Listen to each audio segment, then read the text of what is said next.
안녕하세요. 저는 40대 초반 글로벌 의류 브랜드에서 과장 직급으로 일하고 있는 여자입니다. 한동안 저희 회사가 저 때문에 떠들썩한 일이 있었어요.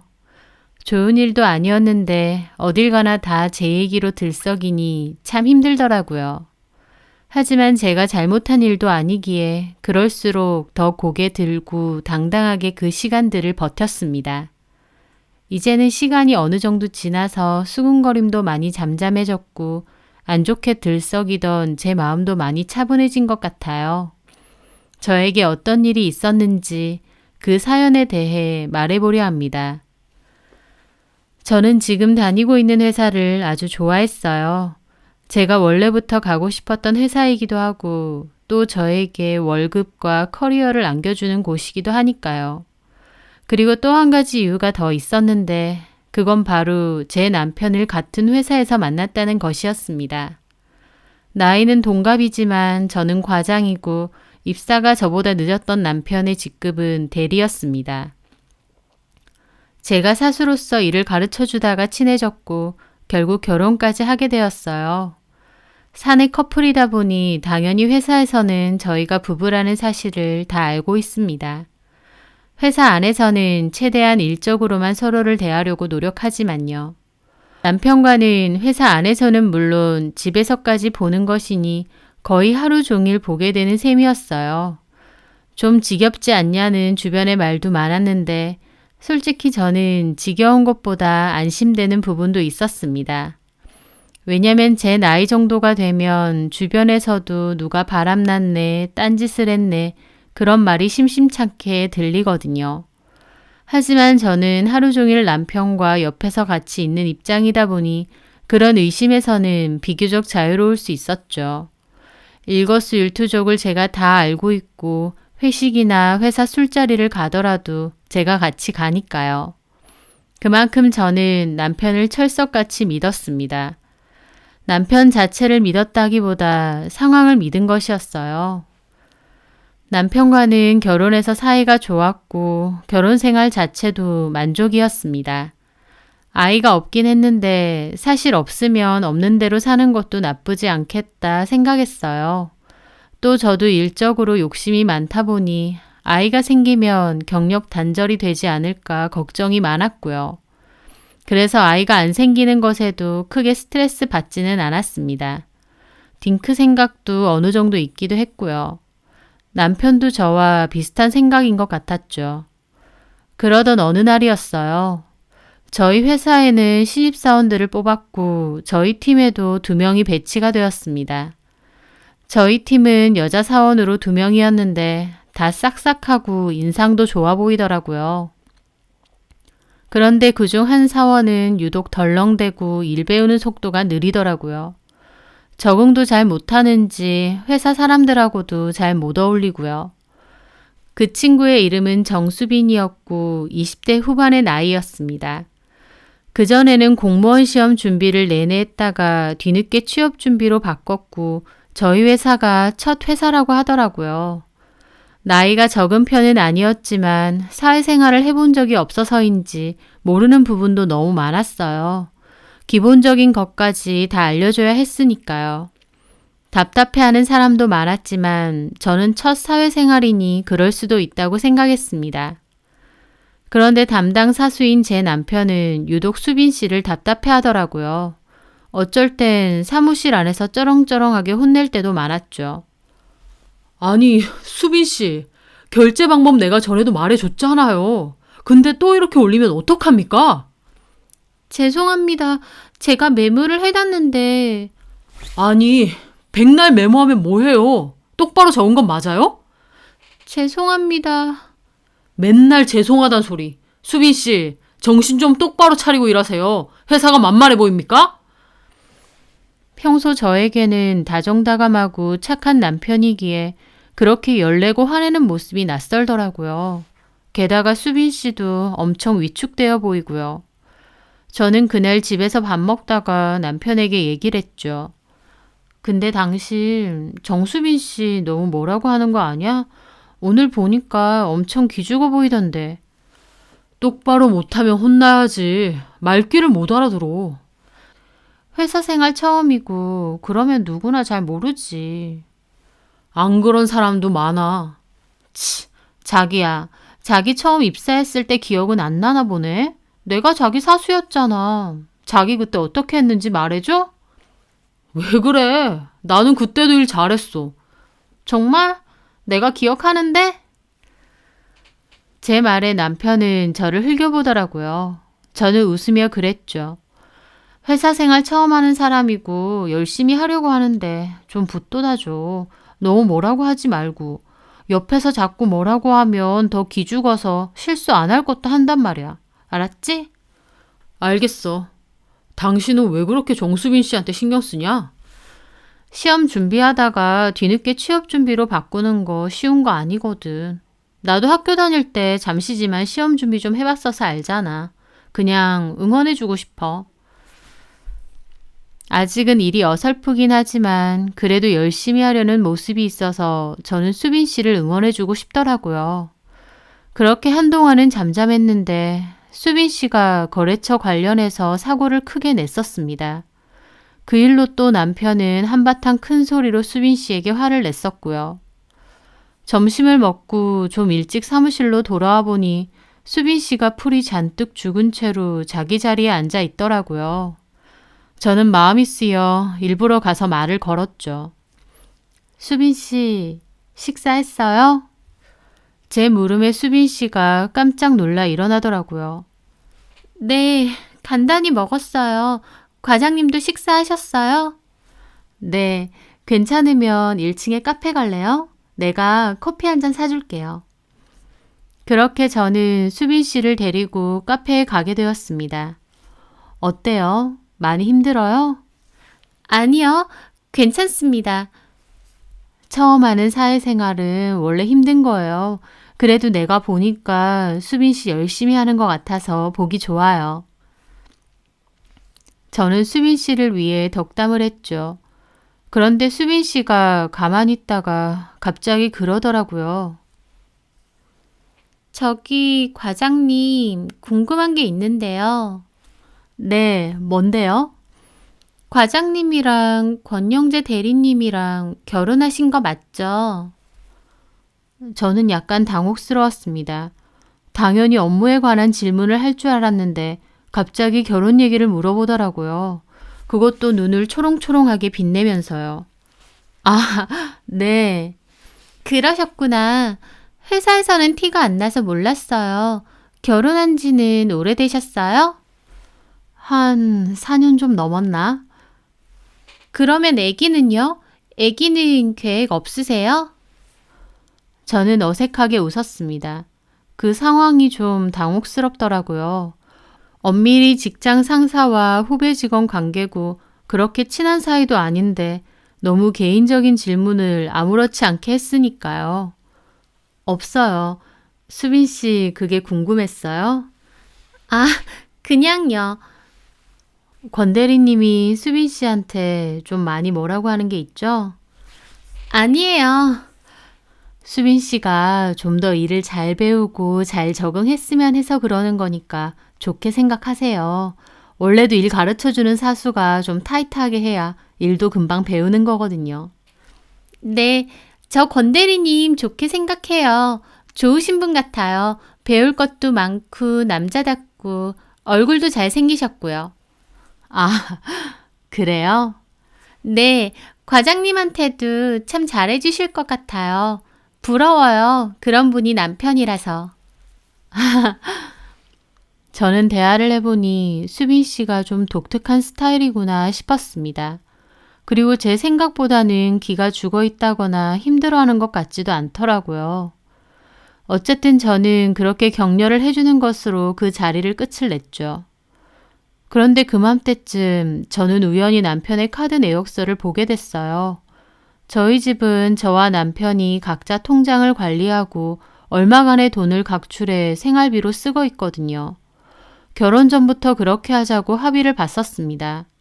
그런데 서로 돈을 쓰는 것에는 일절 터치를 안 했는데 남편이 카드 내역서를 옷방에 떨어뜨려 놔서 우연히 보게 되었죠. 그런데 좀 놀랐습니다. 카드 값이 굉장히 많이 나왔더라고요. 게다가 내역도 주로 백화점에서 쓴 게 많은 거예요. 현금 서비스도 많이 받았고요. 저는 서로 돈 쓰는 건 터치하지 말자고 했으니 모른 척 할까 하다가 아무래도 궁금해서 그날 저녁 남편에게 물어보았죠. 그랬더니 남편이 엄마 필요한 거 좀 사드렸어. 그렇게 말하더라고요. 그맘때 시어머님이 건강이 부쩍 안 좋아지셨고 남편은 토요일이 되면 종종 2시간 거리인 어머님을 뵈러 가는 일이 많았거든요. 저도 같이 가려고 했는데 남편은 그때마다 저에게 피곤하니까 집에서 쉬라고 자기만 갔다 와도 된다고 해서 혼자만 매번 다녔었습니다. 엄마가 건강도 안 좋아지시고 많이 우울해 하시는 거야. 그래서 기분 전환하시라고 이것저것 필요한 거 많이 사드렸어.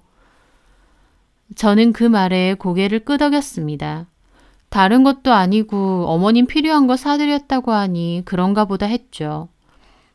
그렇게 남편은 거의 토요일마다 어머님을 뵈러 찾아갔어요. 제가 같이 간다고 해도 남편은 저보고는 꼭 쉬라고 하며 자기만 가더라고요. 저도 토요일에 취미생활로 배우러 다니는 곳이 있다 보니 오히려 남편의 배려가 고마웠습니다. 그런데 그것이 배려가 아니었다는 것을 얼마 지나지 않아 알게 되었죠. 월요일이 되었고 저는 출근을 해 일을 하고 있었어요. 저희 옆 부서의 과장인 친구가 커피 한잔 하자며 제 자리를 찾아왔더라고요. 그렇게 잠깐 커피 타임을 가졌을 때였죠. 나 일요일에 우리 시댁 가서 감 따고 왔잖아. 아, 맞아. 시부모님이 감농사 지으신다고 했지? 피곤해 죽겠는데 아주 주말마다 부르셔. 힘들어. 나중에 감 좀 들고 가. 그렇게 힘들게 딴 건데 들고 가도 되나 몰라. 저는 그렇게 말하며 웃었죠. 그러니 친구가 저를 흘겨보더라고요. 치, 시댁 터치도 없고 남편하고는 아주 연인처럼 잘 지낸다 이거지? 그 말에 저는 픽 웃었죠. 내가 무슨... 나 토요일에 자기 봤어. 엄청 예쁜 옷 입고 건대리님이랑, 응? 그 말에 저는 어리둥절했죠. 응? 무슨 소리야? 내가 토요일에 자기 봤다니까? 크리스탈 호텔에서. 나 거기에 중식당에 약속 있어서 갔거든? 자기하고 건대리하고 어깨동무하고 호텔 올라가는 엘리베이터 앞에 서 있더만. 내가 아는 척 하려다가 분위기 깰까봐 그냥 모른 척 갔다? 저는 어이가 없어서 웃었습니다. 지금 무슨 말이야? 내가 언제? 그리고 무슨 거기서 내 남편을 봐. 내 남편은 토요일에 어머님 보러 갔는데. 그 말에 친구도 이상한 표정을 짓더라고요. 아니야. 내가 분명히 봤어. 건대리님 얼굴까지 봤는데 무슨. 그리고 옆에 있던 사람 자기 맞잖아. 자기 전에 입고 왔던 그 초록색 원피스. 그거 입고 있더만. 그 말에 저는 심각한 기분으로 물었죠. 정말 봤다는 거야? 내 남편을? 응. 내가 분명히 봤어. 오른쪽에 자기 남편이고 왼쪽엔 분명 초록색 원피스 입고 있었는데. 그거 별로 흔한 디자인도 아니잖아. 제 표정이 심각하게 굳어지자 그 친구가 고개를 갸웃거리더라고요. 아닌가? 내가 잘못 봤나? 내가 잘못 봤나 보다. 한국 사람들 다 비슷하게 생겼지 뭐. 나 회의 있어서 먼저 가볼게. 친구는 자리를 급하게 떠났는데 저는 몹시 심각한 기분이 들었어요. 분명 토요일에 남편은 어머님 댁으로 간다고 했는데 호텔에 있었다뇨. 그것도 옆 사람은 제 원피스랑 똑같은 원피스를 입고요. 저는 자리로 돌아왔지만 머리가 복잡해서 도저히 일이 손에 잡히질 않았습니다. 친구가 잘못 봤을 것 같기도 하면서 또 한편으로 너무 찜찜하더라고요. 남편에게 당장 캐묻고 싶었지만 일단 모른 척 했습니다. 만약 남편이 정말로 저를 속이고 있는 게 있다면 그 증거를 제대로 잡아야 했으니까요. 그렇게 최대한 모른 척하며 시간이 지났고 다시 토요일이 되었습니다. 남편은 역시나 어머님을 보러 간다고 준비하더라고요. 나도 오늘은 같이 가. 어? 왜? 매번 당신만 가는 거 나도 좀 죄송하고 눈치 보이네. 아, 뭐하러. 뭐 일이 있어서 가는 것도 아니고. 내가 그냥 엄마랑 시간 보내고 데이트하고 싶어서 그런 건데. 자기는 그냥 집에서 푹 쉬어. 어머님이 뭐라고 안 하셔? 매번 당신만 오는데? 우리 엄마가 뭐 그런 걸로 뭐라고 할 사람인가. 연락도 잘 안 하시는데. 신경 쓰지 말고 자기는 푹 쉬던가 아니면 친구라도 만나. 알았지? 나 간다. 그렇게 남편은 또 혼자 나가더군요. 저는 분명 뭐가 있는 것 같다는 생각을 하며 몰래 남편을 따라갔습니다. 사실 남편 뒤를 잡기 위해 동생에게 차도 빌렸었거든요. 남편과는 살짝 시간을 두고 내려갔고 조심스럽게 뒤를 따라붙었습니다. 가다 보니 정말 남편은 어머님이 계신 지역으로 가지 않고 반대 방향으로 가더라고요. 저는 그때부터 긴장되는 기분으로 조심스럽게 남편을 따라갔죠. 그러다 보니 남편 차는 어느 빌라 앞으로 갔습니다. 저는 좀 멀찌감치 차를 댔고요. 남편은 차를 주차해 놓고도 한참을 기다리더라고요. 도대체 저기가 어디일까 생각하던 찰나였습니다. 그 빌라에서 한 여자가 나오더니 차 안에 남편에게 손을 흔드는 거였어요. 그 모습에 저는 너무 놀라 일시 정지가 되었습니다. 왜냐면 남편 차로 가는 그 여자는 바로 어리버리하게 일도 잘 못해서 남편에게 맨날 혼나던 정수빈 씨였거든요. 처음엔 한 번에 못 알아봤어요.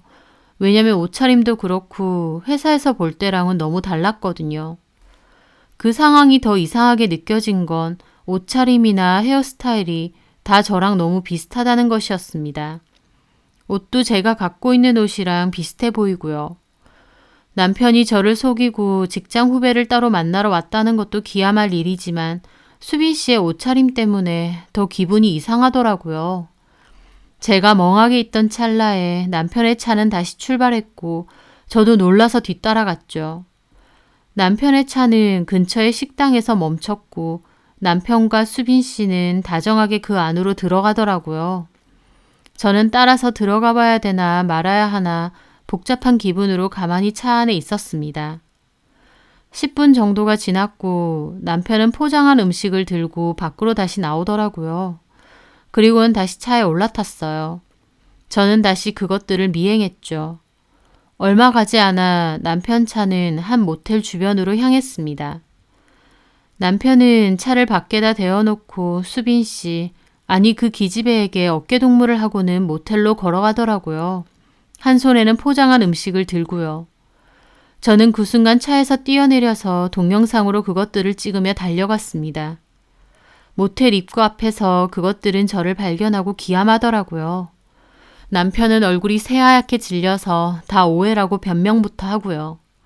저는 그대로 남편 싸다기부터 날렸습니다. 그리고 수빈 씨를 쳐다보는데 참 기분이 이상하더라고요. 저랑 똑같은 옷에 똑같은 가방을 들고 있는데 영락없이 저처럼 보였거든요. 옆부서의 친구가 헷갈릴만 하더라고요. 과장님! 진짜 어이가 없네. 두 사람. 여보, 내 얘기 좀 들어줘. 필요 없어. 내 눈으로 다 봤는데 뭘 들어줘? 우리는 끝이야. 더러운 것들. 저는 그렇게 말하고 제 차로 돌아오는데 남편이 끈덕지게 달라붙더라고요. 저는 팔을 뿌리치고 제 차에 올라타 그대로 시동을 켜고 가버렸습니다. 남편이 바람을 핀 것도 놀랍지만 그 상대가 꿈에도 생각 못했던 수빈 씨라니 꿈을 꾸고 있는 건가 싶을 정도였습니다. 회사에서는 엄격한 상사인 척 해놓고 뒤에서는 눈 맞아서 호텔 다니고 모텔 다니고 저는 그것도 모르고 수빈 씨한테 좀 잘해주라고 남편에게 말했던 걸 생각하면 얼마나 기가 막히고 어처구니가 없던지요. 남편은 그 길로 집으로 쫓아왔어요. 오자마자 무릎 꿇고 빌더라고요. 저는 언제부터 그랬느냐 따져 물으니 밖에서 만난 지는 몇 주 안 됐답니다. 일을 잘 못하고 적응도 잘 못하는 것 같아서 격려차 밖에서 밥을 한번 사줬는데 그때 자기한테 막 들이댔고 본인도 실수를 했대요. 그러면서 한다는 소리가 자기가 정수민한테 잘해주라고 했잖아. 그래서 나는 잘해주려다가. 이게 뭔 개소린가 했습니다. 직장 후배에게 일 잘 가르쳐주고 너무 뭐라고 하지 말아라 라는 뜻으로 한 말이지 제가 언제 후배 데리고 모텔 가라고 했나요? 저는 너무 화가 나 집에 있는 물건을 다 집어 던져버렸죠. 뚫린 입이라고 아무 소리나 할래? 내가 후배로서 잘해주라고 했지 모텔 가라고 했어? 네가 제정신이야? 그리고 정수빈이 입고 있는 옷하고 가방 뭐야? 내 거랑 똑같은 거던데 어떻게 된 거냐고. 네가 사준 거지? 남편은 아무 말 못하더라고요. 어찌나 소름이 끼치는지. 바람 피면서 와이프랑 똑같은 옷 입혀서 그러고 싶어? 정신병 있니? 내 옷이랑 똑같은 옷은 왜 입히는데? 어린애랑 바람 피고 싶어서 그런 거지? 아니야 그런 거. 그냥 자기가 입는 게 내 스타일이라서. 웃기지 마. 시댁 간다고 거짓말하면서 회사 후배랑 바람나고 거기다가 나랑 똑같은 옷 입혀 다니고 너 진짜 제정신 아니야. 우린 끝이야. 소름 돋고 정 떨어져서 너랑은 더 못 살아. 저는 남편에게 나가라고 했고 남편은 잘못했다며 끝까지 버티길래 제가 나가버렸습니다. 그렇게 동생네 집으로 간 저는 울고 불고 있었던 일을 다 얘기하게 됐고 동생도 형부 너무 소름 끼친다며 난리더라고요. 그렇게 저는 이혼을 하기로 마음을 먹었는데 아무래도 사내 커플이다 보니 회사 문제가 걸리긴 하더라고요. 저는 남편에게 조용히 회사 나가라고 말했습니다. 남편은 이혼이면 이혼이지 왜 자기가 회사까지 나가야 되냐고 도리어 뻔뻔하게 나오더라고요. 그렇게 뻔뻔한 사람은 남편뿐만이 아니었습니다. 저는 출근해서 정수빈 그 여자에게도 따로 얘기 좀 하자고 했어요. 두 사람 모텔 가는 거 다 찍었어요. 나는 권영재 대리랑 이혼할 거고. 정수빈은 아무 말도 못하고 고개만 떨구고 있더라고요. 생각할수록 기막히고 치 떨리네. 그것도 모르고 회사 생활 잘해보라고 격려해주고. 이봐요, 정수빈 씨. 그래서 나한테 권영재 대리랑 부부냐, 애기는 없냐, 그딴 소리 짓거린 거야? 죄송합니다. 죄송 같은 소리 하네. 바로 사직서 제출하고 회사에서 나가세요. 네? 그럼 우리가 같은 회사 다닐 수 있을 거라 생각했어? 생각이 없는 거야, 뻔뻔한 거야. 저 이 회사 힘들게 들어왔습니다. 나가고 싶지 않아요. 참 기막히고 코막히더라고요. 어찌나 제 남편과 더불어 뻔뻔한지. 그럴 거면서 유부남이랑 그것도 사내에 와이프 있는 유부남이랑 바람을 폈어요. 진짜 무서운 사람이네. 저 권 대리님 좋아하거든요. 그래, 마음껏 좋아해요. 난 이혼할 거니까 실컷 좋아하고 데리고 살아. 대신 회사에선 나가. 안 나가면 두 사람 불륜 사실 다 알릴 거야. 명예훼손? 그까짓 거 벌금 내면 그만이야. 상간소송도 진행할 거고. 같은 회사 다니면서 소문 다 나가고 어디 똥물 제대로 맞아볼래? 제 말에 결국 정수빈 회사 그만둔다고 했습니다. 회사 그만둘 테니 상간소장은 보내지 말아달라 어쩌고 하던데 저는 웃기지 말라고 그거랑은 별개라며 똑똑히 기다리라고 했죠. 남편한테도 똑같이 말했습니다. 이렇게 된 거 회사에 소문 다 낼 거라고. 그 전에 조용히 나가던지 아니면 소문 다 내고 인사징계 받아보던지 선택하라고요. 남편도 어쩔 수 없이 회사 그만두겠다고 하더라고요. 저는 그 길로 이혼 소송도 준비하고 상간 소송도 함께 준비를 했습니다. 회사에선 모르게 조용히 처리되길 바랬지만 그건 제 바램대로 되지 않았어요. 별 이유 없이 두 사람이 갑자기 회사를 그만두게 되었고 또 제가 권대리랑 이혼한다는 소문까지 도니까 원치 않아도 회사에는 아름아름 소문이 다 났거든요. 제 남편이랑 정수빈 씨랑 바람이 난 것 같다고. 회사 사람들 제 앞에서 대놓고 그 일에 대해 얘기하진 않아도 분위기로 다 알 수 있었죠. 저와 남편 그리고 정수빈을 두고 회사의 소문이 파다하다는 것을요. 저는 피해자인데 그런 시선을 견디는 것도 다 저 혼자 견디고 받아야만 했습니다. 그게 너무 억울하고 힘들기도 하더라고요. 하지만 그럴수록 저는 이악 물고 버텼습니다. 잘못한 게 없는데 제가 거기서 기죽을 이유도 지레 겁먹고 도망갈 필요도 없을 거라고 수도 없이 다짐했거든요. 그렇게 저는 소송을 준비하며 회사에서도 꿋꿋이 버텼습니다. 몸과 마음이 너무 지쳐 안 아픈 곳이 없고 탈모까지 갑자기 생길 정도였지만 저는 제 멘탈을 잘 붙잡고 있었어요. 그렇게 저는 이혼과 더불어 상간소송에서도 승소를 했습니다. 그 과정에서 들어보니 남편은 아는 후배가 있는 다른 회사로 취업을 했고 정수빈과는 따로 만난다고 하더라고요. 아주 끼리끼리 잘 어울린다 생각했고 이제 저랑은 상관없는 것들이다 생각하며 애써 지워버렸습니다. 그렇게 시간이 지났고 전 남편과 같은 회사인 아는 후배에게 전 남편 얘기를 듣게 되었습니다. 정수빈 그 여자와 결혼은 아니고 살림을 차렸다는데 몇 개월 살다가 깨졌다고요. 정수빈이 집착이 너무 심해서 전 남편이 질려하다가 결국 안 좋게 깨졌다더라고요. 전 남편은 그때 당시 급하게 지인 소개로 들어간 회사였기 때문에 원래 받던 월급보다도 훨씬 적게 받았고 일도 훨씬 힘들어서 회사 다니는 것도 버거워한다고 하더라고요.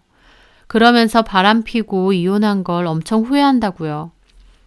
후회하던지 말던지 이제 제 알바도 아니라고 해줬습니다. 똥인지 된장인지 먹어봐야 하나요? 본인이 저 배신하고 회사 신입사원이랑 바람피고 다녔을 땐 이렇게 될 것도 예상을 했었어야죠. 저는 그 후배에게 앞으로 굳이 전 남편 근황은 알려줄 필요 없다고도 얘기했습니다. 사내 커플로 잘 알려져 있다가 이혼까지 했으니 저도 마음고생 심했죠. 하지만 그럴수록 더 스스로를 꿋꿋이 지키고 버티려고 노력했어요.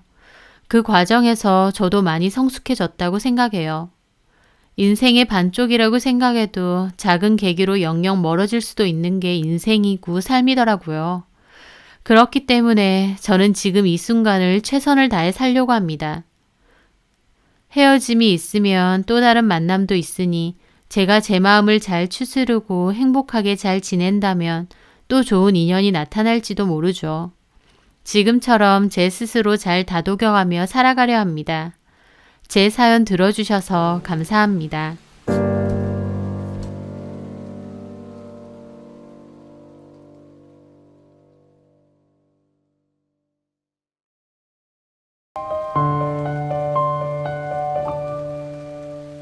안녕하세요.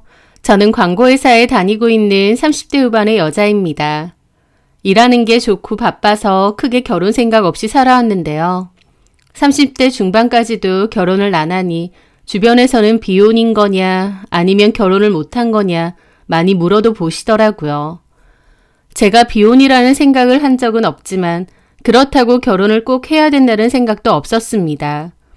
너무 괜찮고 이 사람이다 싶은 남자가 있었다면 저도 결혼 생각을 했었을 텐데요.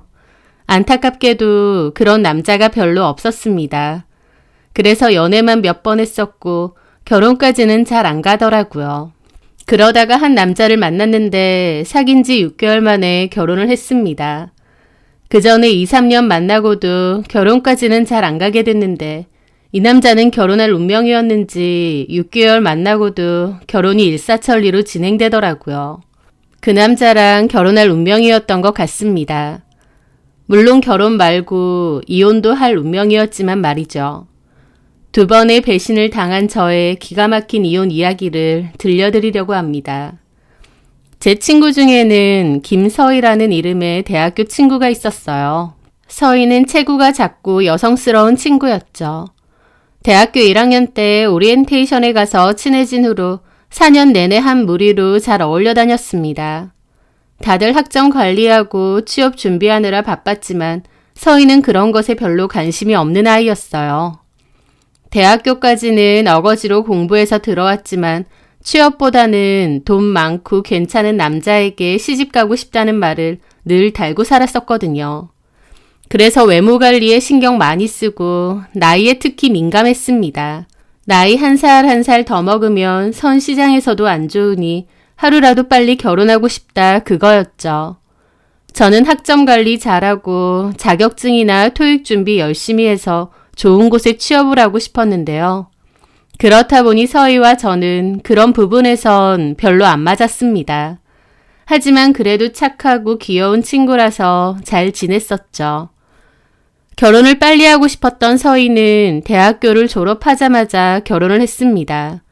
서희의 남편은 서희보다 11살이 많다고 했고 시댁이 엄청 큰 고깃집을 여러 개 운영하는 부자라고 했어요. 서희는 그렇게 부잣집에 시집가고 싶다는 소리를 잘했었는데 원하는 대로 된 거였죠. 서희 결혼식에 친구들과 다 갔었는데 비싼 호텔에서 화려하게 결혼을 했었던 기억이 나네요. 서희는 결혼에 대한 만족도가 굉장히 높았고 결혼하고 나서도 친구들을 만나면 결혼 빨리 하라고 너무 좋다고 잘 그러고 다녔습니다. 서희에게는 결혼 생활이 참 잘 맞는 것 같았고 행복해 보였습니다. 서희는 결혼하고 나서 바로 연년생으로 아들 하나, 딸 하나를 낳았어요. 저랑 친구들은 회사 다니는 사회 초년생이었는데 서희는 벌써 아이들 엄마였다 보니 신기했었죠. 저는 졸업 후 광고회사에 취업을 하게 되었고 그 회사는 현재까지도 잘 다니고 있습니다. 일하는 게 재밌고 크게 결혼 생각이 없기도 해서 지금의 생활에 만족하며 살았는데 서희는 저를 보면 언제 결혼할 거냐, 빨리 결혼해라, 결혼이 얼마나 좋은 건 줄 아느냐라는 소리도 많이 했습니다. 여자 인생에서 결혼이 얼마나 중요한 줄 알아? 빨리 괜찮은 남자 만나서 결혼해. 소개 좀 시켜줄까? 됐어. 그냥 있으면 만나는 거고 아니면 그만이지 뭐. 왜 이렇게 천하태평이야. 30 중반 넘어가면 결혼하기 힘든데. 너를 위해서 하는 소리야. 내가 결혼해보니까 너무 좋아. 그래, 너는 너무 행복해 보이고 보기 좋다. 근데 나는 지금 일하는 것도 바쁘고 인연이 있으면 결혼도 하겠지. 저는 그냥 웃으면서 그렇게 얘기했어요. 서희의 결혼 닭달 때문에 질리고 스트레스 받는 친구들도 많았지만 저는 그렇게 스트레스 받지는 않았어요. 본인이 해보니까 좋아서 저렇게 추천을 하고 다니나 보다 그랬거든요. 그러던 중 저는 한 남자를 소개받게 되었습니다. 아는 선배 언니의 성화로 만나보게 되었죠. 그 남자는 저보다 한 살이 많았는데 수익 관련 회사를 운영하고 있는 대표였습니다. 젊은 나이에 회사를 운영하고 매출도 좋다고 하길래 능력 있는 사람이구나 싶었죠. 저는 그 분야에 대해서 잘 몰라서 그냥 그런가 보다 능력이 좋은 사람이구나 막연히 그렇게 생각했습니다. 연애할 때 그 남자의 회사도 여러 번 가봤는데 빌딩에서 한 사무실을 쓰고 있었고 직원은 5명 정도 되더라고요. 그렇게 그 남자 저는 만나오다가 6개월 만에 결혼을 하기로 했습니다. 그 전에 저도 몇 번 연애 경험이 있었지만 누군가를 만나면 기본 2, 3년 정도는 만났거든요. 그런데 이 남자랑은 6개월 만에 결혼 얘기가 오간 거예요. 저는 너무 이른 거 아닌가 걱정도 됐는데 그 남자 한다는 말이 서로 나이도 있기도 하고 또 보통 결혼을 빨리 안 하는 이유가 경제적인 이유가 큰데 우리는 서로 기반도 다져 있지 않느냐며 결혼을 굳이 늦게 할 이유가 없다고 하더라고요. 그 말이 맞는 것 같고 또 저도 그 남자가 좋아서 결혼 생각이 없지 않아 있었습니다. 결국 저희는 결혼을 하기로 했고 서희가 특히 축하를 많이 해주더라고요. 자기가 결혼과 임신 육아 선배니까 모르는 거 있으면 많이 물어보라고도 하고요. 저는 그렇게 솔로로 살아오던 생활을 청산하게 되었습니다. 하지만 결혼을 하고 나서도 삶에 있어서 다른 부분이 크지는 않았어요. 왜냐면 남편이나 저나 각자 일하느라 바쁘게 지냈거든요. 퇴근 후에 같이 식사할 사람이 있다는 거, 잘 때 옆에 누군가 누워있다는 거, 집에 나 혼자가 아니라 누군가가 같이 있다는 건 좀 다른 느낌이긴 했지만요. 그런데 결혼하고 1년 정도 지났을 무렵이었을까요? 그맘때 친구 서희가 연락이 몹시 뜸해졌습니다. 저 결혼하고 나서 한동안 집에도 자주 놀러오고 연락도 많이 했었는데 그맘때는 연락도 없고 제가 연락해도 답도 늦거나 씹을 때도 많더라고요. 무슨 일이 있나? 아니면 나한테 서운한 게 있었나? 괜스레 걱정이 되었죠. 하지만 저도 제 생활이 바쁘다 보니 자연스레 연락은 못하고 지내고 있었습니다. 그런데 2-달 정도 지났을까요? 서희에게서 연락이 왔어요.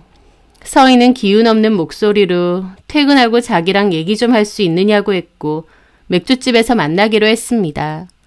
그렇게 약속 장소로 갔는데 두어 달 만에 사람이 해골처럼 변해 있더라고요. 저는 깜짝 놀랐죠. 어디 아프냐고, 건강이 안 좋느냐고 물었더니 서희는 대뜸 눈물을 터뜨렸습니다. 그러더니 나 이혼하게 생겼어. 그러는 겁니다. 다른 사람도 아니고 서희 입에서 이혼이라는 단어가 나올 줄은 몰랐습니다. 결혼 생활에 너무 만족도가 높고 행복해했고 주변에 결혼해라 결혼해라 전도하고 다니던 애라서 이혼이라는 건 서희의 사전에 없을 줄 알았죠. 이혼? 갑자기? 우리 남편 바람났어. 그러면서 얼굴을 파묻고 울더라고요. 저는 몹시 놀랐습니다. 너무 황당하고도 갑작스러운 말이라 뭐라고 말해야 될지도 모르겠더라고요. 그렇게 가만히 있으니 얼굴을 파묻고 울던 서희가 고개를 들어 휴지로 코를 팽팽 풀었죠. 믿는 도끼에 발등 찍힌다더니 어떻게 이럴 수 있니? 진짜야? 네가 뭐 잘못한 건 아니고? 서로 이혼 얘기 다 오갔는데 뭘 잘못 알아? 벌써 이혼 얘기까지 오갔어? 저는 그제야 서희가 연락이 안 된 이유를 알게 되었습니다. 서희가 그동안 마음고생이 얼마나 심했을까 싶더라고요. 도대체 누구랑 바람난 건데? 나이트에서 만난 년이래. 나이트? 실은 우리 남편 그런데 좋아하거든. 유흥업소. 정말? 술 좋아하고 그런데 다니는 거 좋아해. 남자고 사회생활하니까 그러려니 하고 이해해줬고 별말 안 했는데 이렇게 내 뒤통수를 칠 줄 몰랐다. 그 여자랑 뭐 어떻게 하겠대? 그 여자가 임신을 했다면서 나한테 이혼해달래. 나보다 3살이나 어린 년이래. 그년한테 푹 빠졌어. 세상에. 그럼 너네 남편이랑 14살 차이? 완전 미친년이지. 돈 냄새 맡은 거지 뭐. 너무 억울해. 서희는 서럽게 울었고 그날 그 테이블에 있던 휴지를 다 쓸 정도였습니다. 저는 갑갑한 기분으로 우는 서희를 달래주었죠. 서희는 이혼하고 싶지 않다고 하면서 더더군다나 그런 년한테 자기 자리를 뺏기고 싶지 않다고 했습니다. 그러면서 남편에게 매달려야겠다고 하더라고요. 저는 바람은 네 남편이 폈는데 왜 네가 매달리냐고 그랬죠.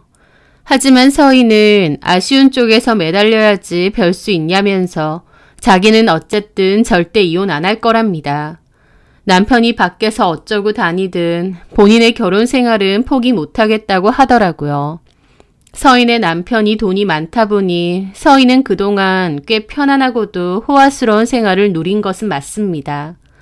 1년에 2번 해외여행 다니고 아이들도 하고 싶은 거 다 해주고 서희 본인도 외제차 타고 다니고 가방도 전부 명품 가방만 있었죠. 그런 여유로운 생활에 만족감이 높았는데 이혼당하고 그걸 다른 여자한테 뺏긴다고 생각하니 참을 수가 없다고 했습니다. 너무 안타깝고 기도 막히지만 남의 가정사인데다 서희가 이혼 생각이 없다고 하는데 제가 뭐라고 나서겠나요? 저는 그냥 묵묵히 들어주고 서희를 위로해 주는 수밖에 없었습니다. 서희는 절대 이혼은 안 할 거라고 했지만 결국 서희는 이혼을 했습니다. 정확히는 서희의 의지대로 이혼을 한 게 아니라 이혼을 당한 쪽이었어요. 남편과 시댁에서는 서희에게 위자료와 재산분할 명목으로 집을 줄 테니 순순히 이혼해달라고 했던 거죠.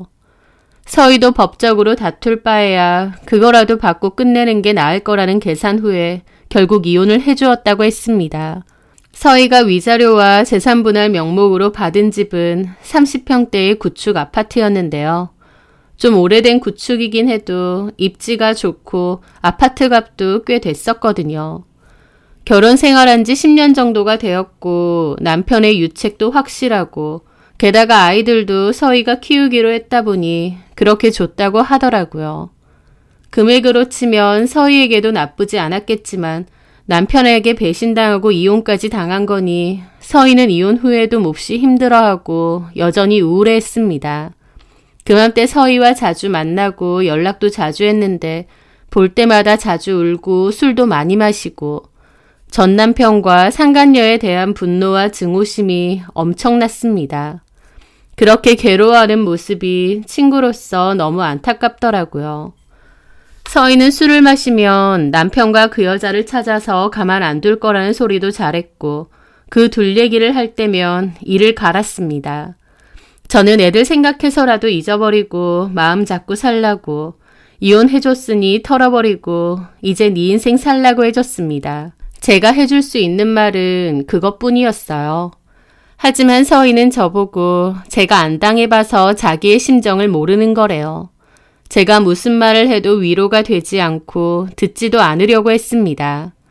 저도 서희가 오래된 친구고 안타까운 일을 당했으니 그 곁을 지켜주려고 한 거지만 서희의 반복되는 신세 한탄을 듣자니 힘들기도 하더라고요. 그러다가 서희는 정신을 좀 차렸는지 운동도 다니고 쇼핑도 다니고 활발하게 다시 다녔습니다.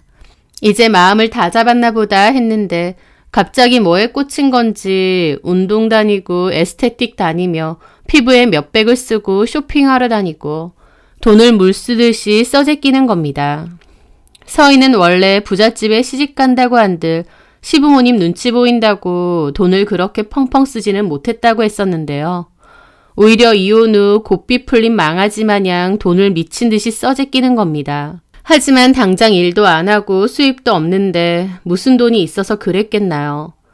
나중에 보니 서희는 이혼하면서 받은 집을 팔았고 같은 아파트에 전세로 이사를 간 거더라고요. 그리고 그 차액으로 그렇게 사치스러운 생활을 했던 겁니다. 그나마 시댁에서 집을 받았으면 그거라도 잘 갖고 있는 게 맞는 것 같은데 홀랑 팔아버리고 전세로 바꾸다니 저는 도대체 서희가 왜 저러나 싶고 너무 폭주한다고 생각했어요. 하지만 서희는 그 돈으로 젊고 예쁘게 잘 꾸며서 잘 나가는 남자랑 재혼할 거라는 소리도 잘했습니다. 그게 자기가 할 수 있는 유일한 복수래요. 마음의 상처가 많아서 그런가 보다 하면서도 대책 없어 보이는 모습에 답답하기도 했죠. 서희는 그맘때 저희 집에도 한 번씩 놀러 왔습니다. 아이들은 친정 부모님께 맡기고 저희 집에 한 번씩 왔었죠. 오면 늦게까지 술 한잔하고 대리 불러서 가는 경우도 많았고요. 그러던 어느 날이었습니다. 남편이 친구 아버지 장례식장에 가야 된다고 해서 새벽에나 온다고 하더라고요. 그 얘기를 하다가 서희가 저희 집에 온다고 했습니다. 저는 자꾸 집에서 그렇게 늦게까지 술 마시는 건 좀 아닌 것 같다고 나는 내일 출근도 해야 되는데 힘들다고 그랬죠. 그런데 서희가 서럽게 울면서 자기가 오늘 낮에 전 남편이랑 그 여자랑 출산한 아기랑 셋이 찍은 사진을 봤답니다. 그 여자가 자랑하듯이 본인 SNS에 올려놨더라면서 그걸 보고 자기가 너무 속상하고 우울하다고 하더군요.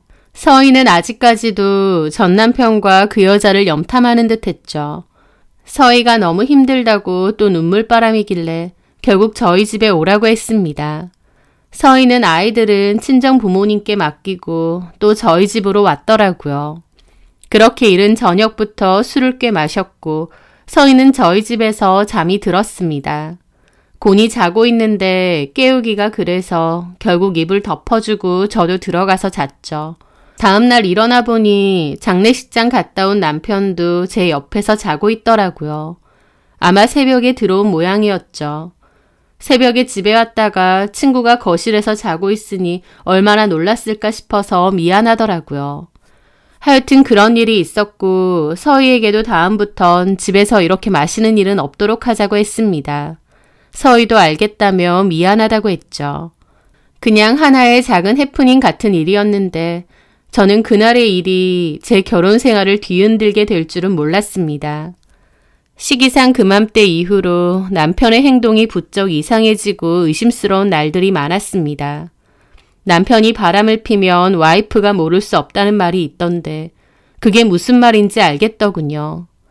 남편의 부쩍 이상한 태도, 제 눈치를 과도하게 보고 뭔가 숨기는 것 같고 핸드폰도 자꾸 감추고 저는 직감적으로 남편의 행동이 수상하고 뭔가가 있다는 생각이 들었습니다.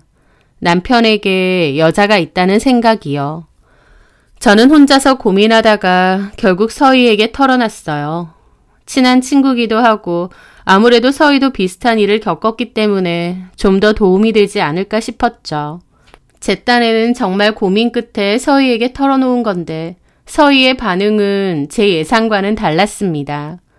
본인도 비슷한 일을 겪어봤기 때문에 애타고 불안해하는 제 마음을 잘 이해해 줄 거라고 생각했는데 웬걸 서희는 제 얘기는 제대로 들으려고도 안 하고 자꾸만 네가 착각하는 거다. 네가 괜한 생각하는 거다. 너무 남편한테 집착하지 마라 하면서 제 탓으로 자꾸 돌리는 겁니다. 심지어 제가 심각하게 얘기하는데 자꾸 핸드폰 보고 듣는 둥 마는 둥 하더니 나중에는 약속이 있다며 먼저 자리도 떠나버리더라고요. 그 모습에 저는 서희에게 너무 서운한 감정을 느꼈습니다. 본인이 이혼에 관해 고민하고 또 이혼한 뒤에 한창 힘들어할 때 저는 만사 제쳐두고 서희 옆에서 위로해주고 의지가 되어주려 노력했는데 정작 제가 고민 상담을 하니 제대로 듣지도 않고 회피해버리는 거예요.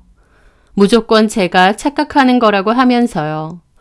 내가 서희를 위로해줬을 때 뭔가를 바라고 그렇게 해준 건 아니지만 적어도 친구가 비슷한 상황에 처해 있으면 자기가 받았던 것처럼 위로라도 해주려고 하는 게 맞는 것 같은데 바로 관심 없어 하는 그 모습에 인간적으로 정이 뚝 떨어지더라고요.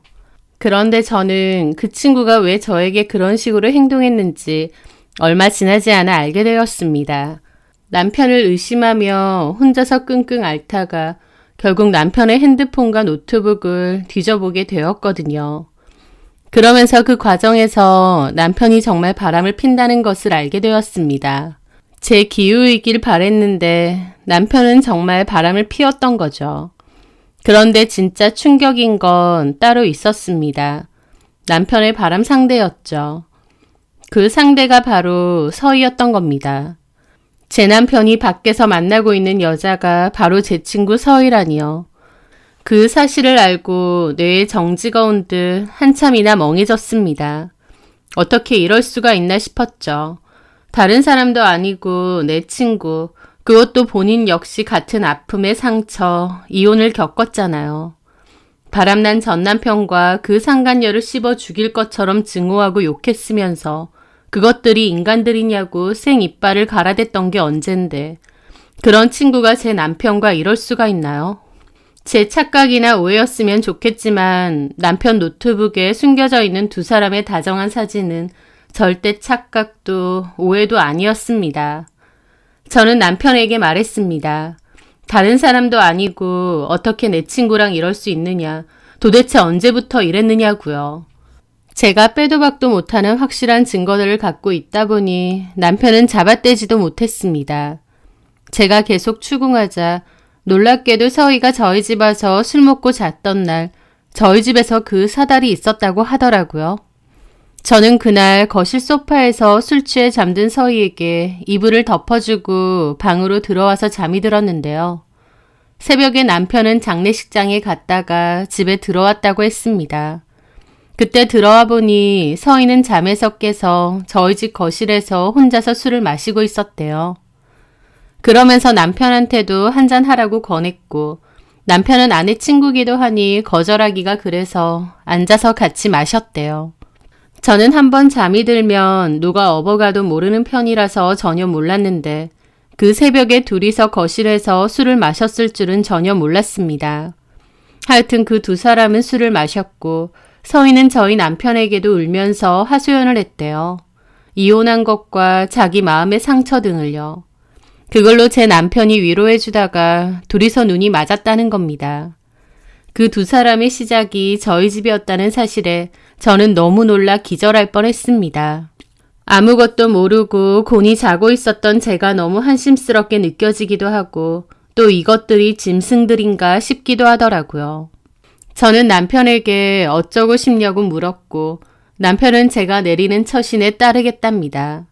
제가 용서해주면 좋겠지만 설령 용서 안 해준다면 이혼해도 된대요. 끝까지 비겁한 인간이었습니다. 잘못했다고 매달리지도 빌지도 않더라고요. 아, 결혼을 했어도 이 남자와 나는 그냥 이 정도 사이였구나 깨닫게 되었습니다.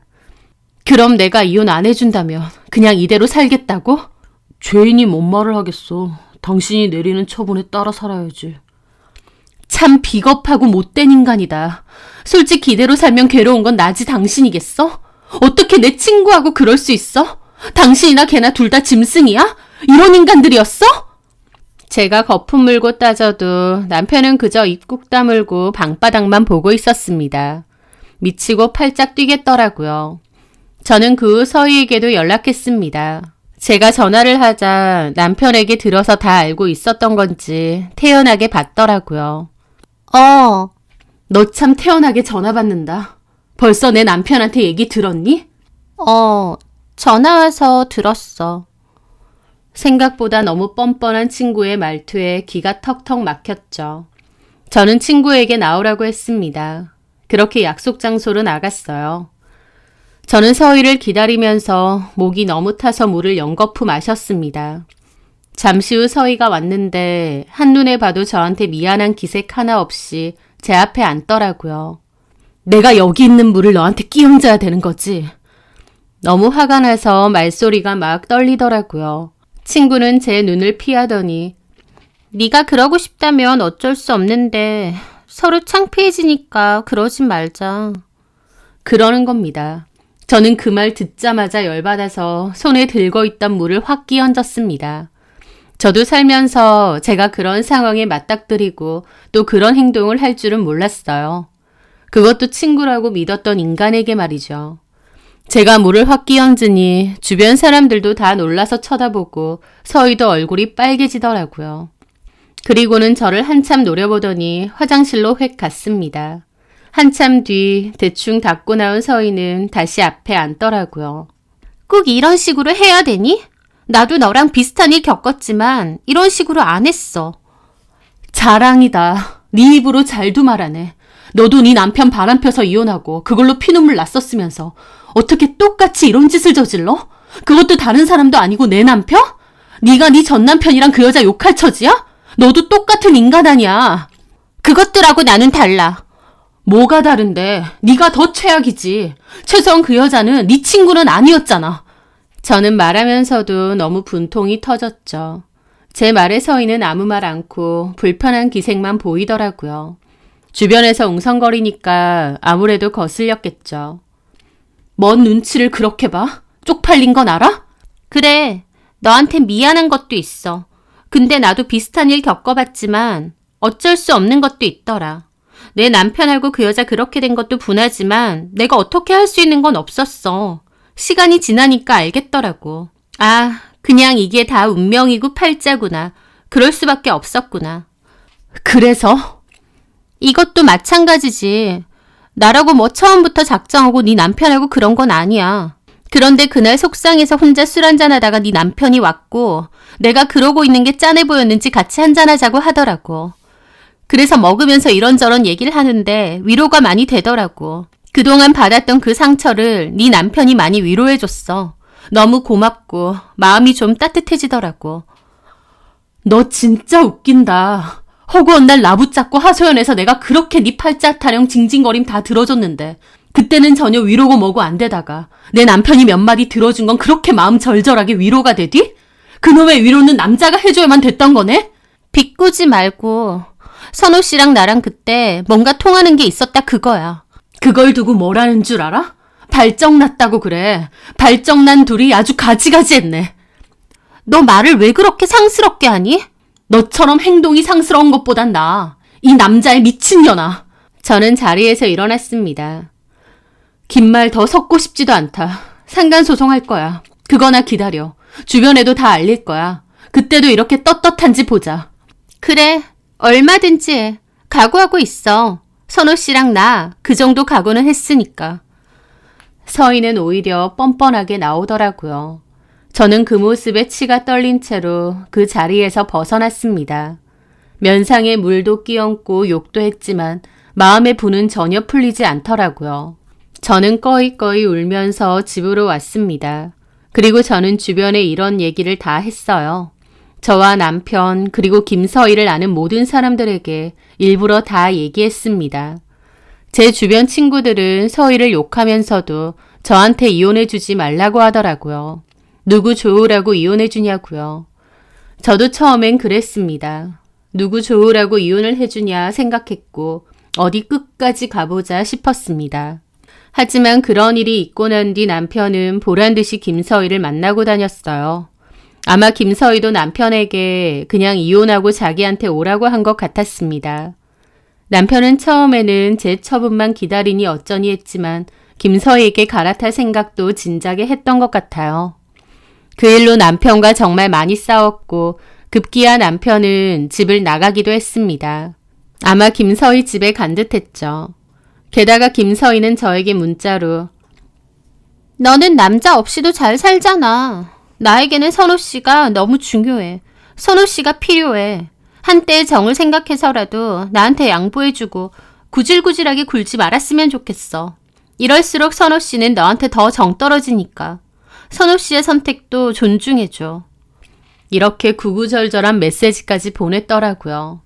지가 사람이면 저한테 정이 어쩌고 이런 소리를 어떻게 하나요? 저희 엄마는 그 문자 보고 그년 집 쳐들어가서 엎어버리자고도 했습니다.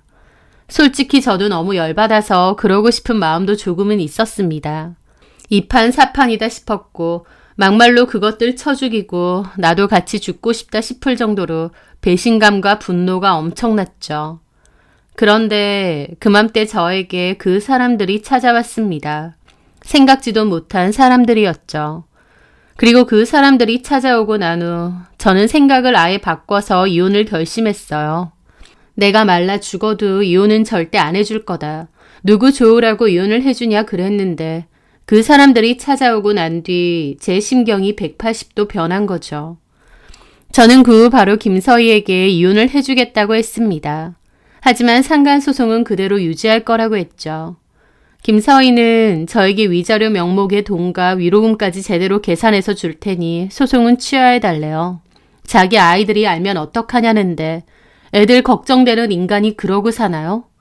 참 가짜났지만 이미 이혼을 결심한 저에게는 차라리 돈이라도 제대로 더 받고 끝내는 게 나았습니다. 그래서 상간소송으로 제가 제시했던 위자료에 위로금까지 더 얹은 금액으로 받기로 하고 소송도 취하해줬어요. 그리고 빠르게 협의 이혼 도장도 찍어줬고 제출도 했습니다. 숙려 기간은 있겠지만 사실상 이혼 접수는 다 끝난 건데 서로 합의 보고 소송 취하하고 이혼 서류 제출하고 그 기간이 일주일이 안 될 정도로 긴급하게 진행되었습니다. 다들 제가 그것들한테 신물이 나서 이혼을 해줬을 거라 알고 제가 질려서 포기했다고 생각하지만 아니요. 저는 제 나름대로 제가 할 수 있는 가장 확실한 복수를 선택한 거였습니다. 왜냐면요. 저를 찾아온 그 사람들은 남편에게 돈을 빌려줬던 빚쟁이들이었거든요. 그 사람들은 저희 회사로 찾아왔는데 제 남편이 연락도 안 되고 사무실 문도 닫았다면서 제가 와이프니까 저를 찾아왔다고 하더라고요. 저도 살면서 그런 일은 처음 겪었다 보니 몹시 놀랐죠. 알고 보니 남편 회사는 어려워진 지 꽤 됐고 일반 은행에서 대출이 어려워서 사금융에서 빌리고 나중에는 그것도 안 돼서 대부업체까지도 돈을 꽤 빌린 듯 했습니다. 그맘때 남편이 집을 나갔었는데 저는 단순히 이혼해달라고 집을 나간 줄 알았거든요. 그런데 그게 아니라 빚쟁이들 피해서 회사 문 닫고 연락 끊고 집도 나간 거였어요. 그 빚쟁이들이 남편 연락이 안 되니 저한테 남편 어디 있느냐고 협박하듯 물어보는데 저는 그 사람들에게 다 얘기했습니다. 남편 바람나서 집 나간 상태고 나는 지금 이혼 준비 중이라고. 그 인간이 어떻게 되든 말든 나는 이제 아무 상관없다. 오히려 내 손으로 그 인간 죽이고 싶을 지경이다라고요. 그러면서 제가 일부러 그렇게 말했습니다. 남편이랑 노란한 상간녀에 대해서는 알아보고 있는데 만약 필요하다면 그 상간녀 연락처는 줄 수 있다고 말이죠. 그 사람들은 그 상간녀 연락처를 달라고 했는데 저는 일부러 지금 알아보고 있다고 나도 알게 되면 알려주겠다고 그랬습니다. 그 사람들은 상간녀 연락처 알게 되면 알려달라고 하고 돌아갔고 저는 그 후 곧바로 이혼을 진행했던 거예요. 그런 인간 때문에 저까지 피해볼 순 없으니까요. 그리고 이혼 접수가 된 뒤 숙려기간 마지막 주에 그 사람들에게 김서희 연락처 알려주었습니다. 이게 장선호 상간녀 연락처다. 아마 이 여자 집에서 같이 살 거다. 장선호에게 받을 돈이 있다면 이쪽으로 알아봐라 라고요. 저는 장선호가 그렇게 빚으로 사업을 굴리는 줄도 몰랐고 빚쟁이들한테 독촉을 당하는 상황인 줄도 몰랐습니다. 그저 유능하고 잘 나가는 사업가라고 알고 있었는데 실체를 알고 보니 남의 돈으로 사업하고 감당도 안 돼서 도망이나 다니는 사기꾼이나 진배 없더군요. 김서희는 그런 장선호가 꽤나 잘 나가는 사업가인 줄 알고 저한테서 뺏은 것 같은데 어디 개털인데다 겉만 번지르르한 인간 잘 끌어안고 살아봐라 라는 심정으로 냉큼 이혼을 해줬던 거죠. 그런데 이혼 후에 들어온 이야기는 제 상상 이상이었습니다. 장선호와 저는 아이가 없어서 한 달간의 짧은 이혼 숙려 기간을 끝내고 바로 협의 이혼에 성립되었는데요. 그렇게 이혼하고 얼마 뒤 한밤중에 김서희가 저에게 연락이 왔더군요. 얘가 나한테 전화를 왜 하나 싶어서 받지 말까 하다가 고민 끝에 받았는데 술에 취해서 한다는 말이 대뜸 장선호 개털에다가 사기꾼인 거 알고 나한테 버린 거냐 그러는 겁니다. 어이가 없었지만 하는 소리가 웃겨서 들어줬어요. 뭔 소리해? 이상한 빚쟁이들 나한테 전화 오는데 네가 번호 알려줬다면서?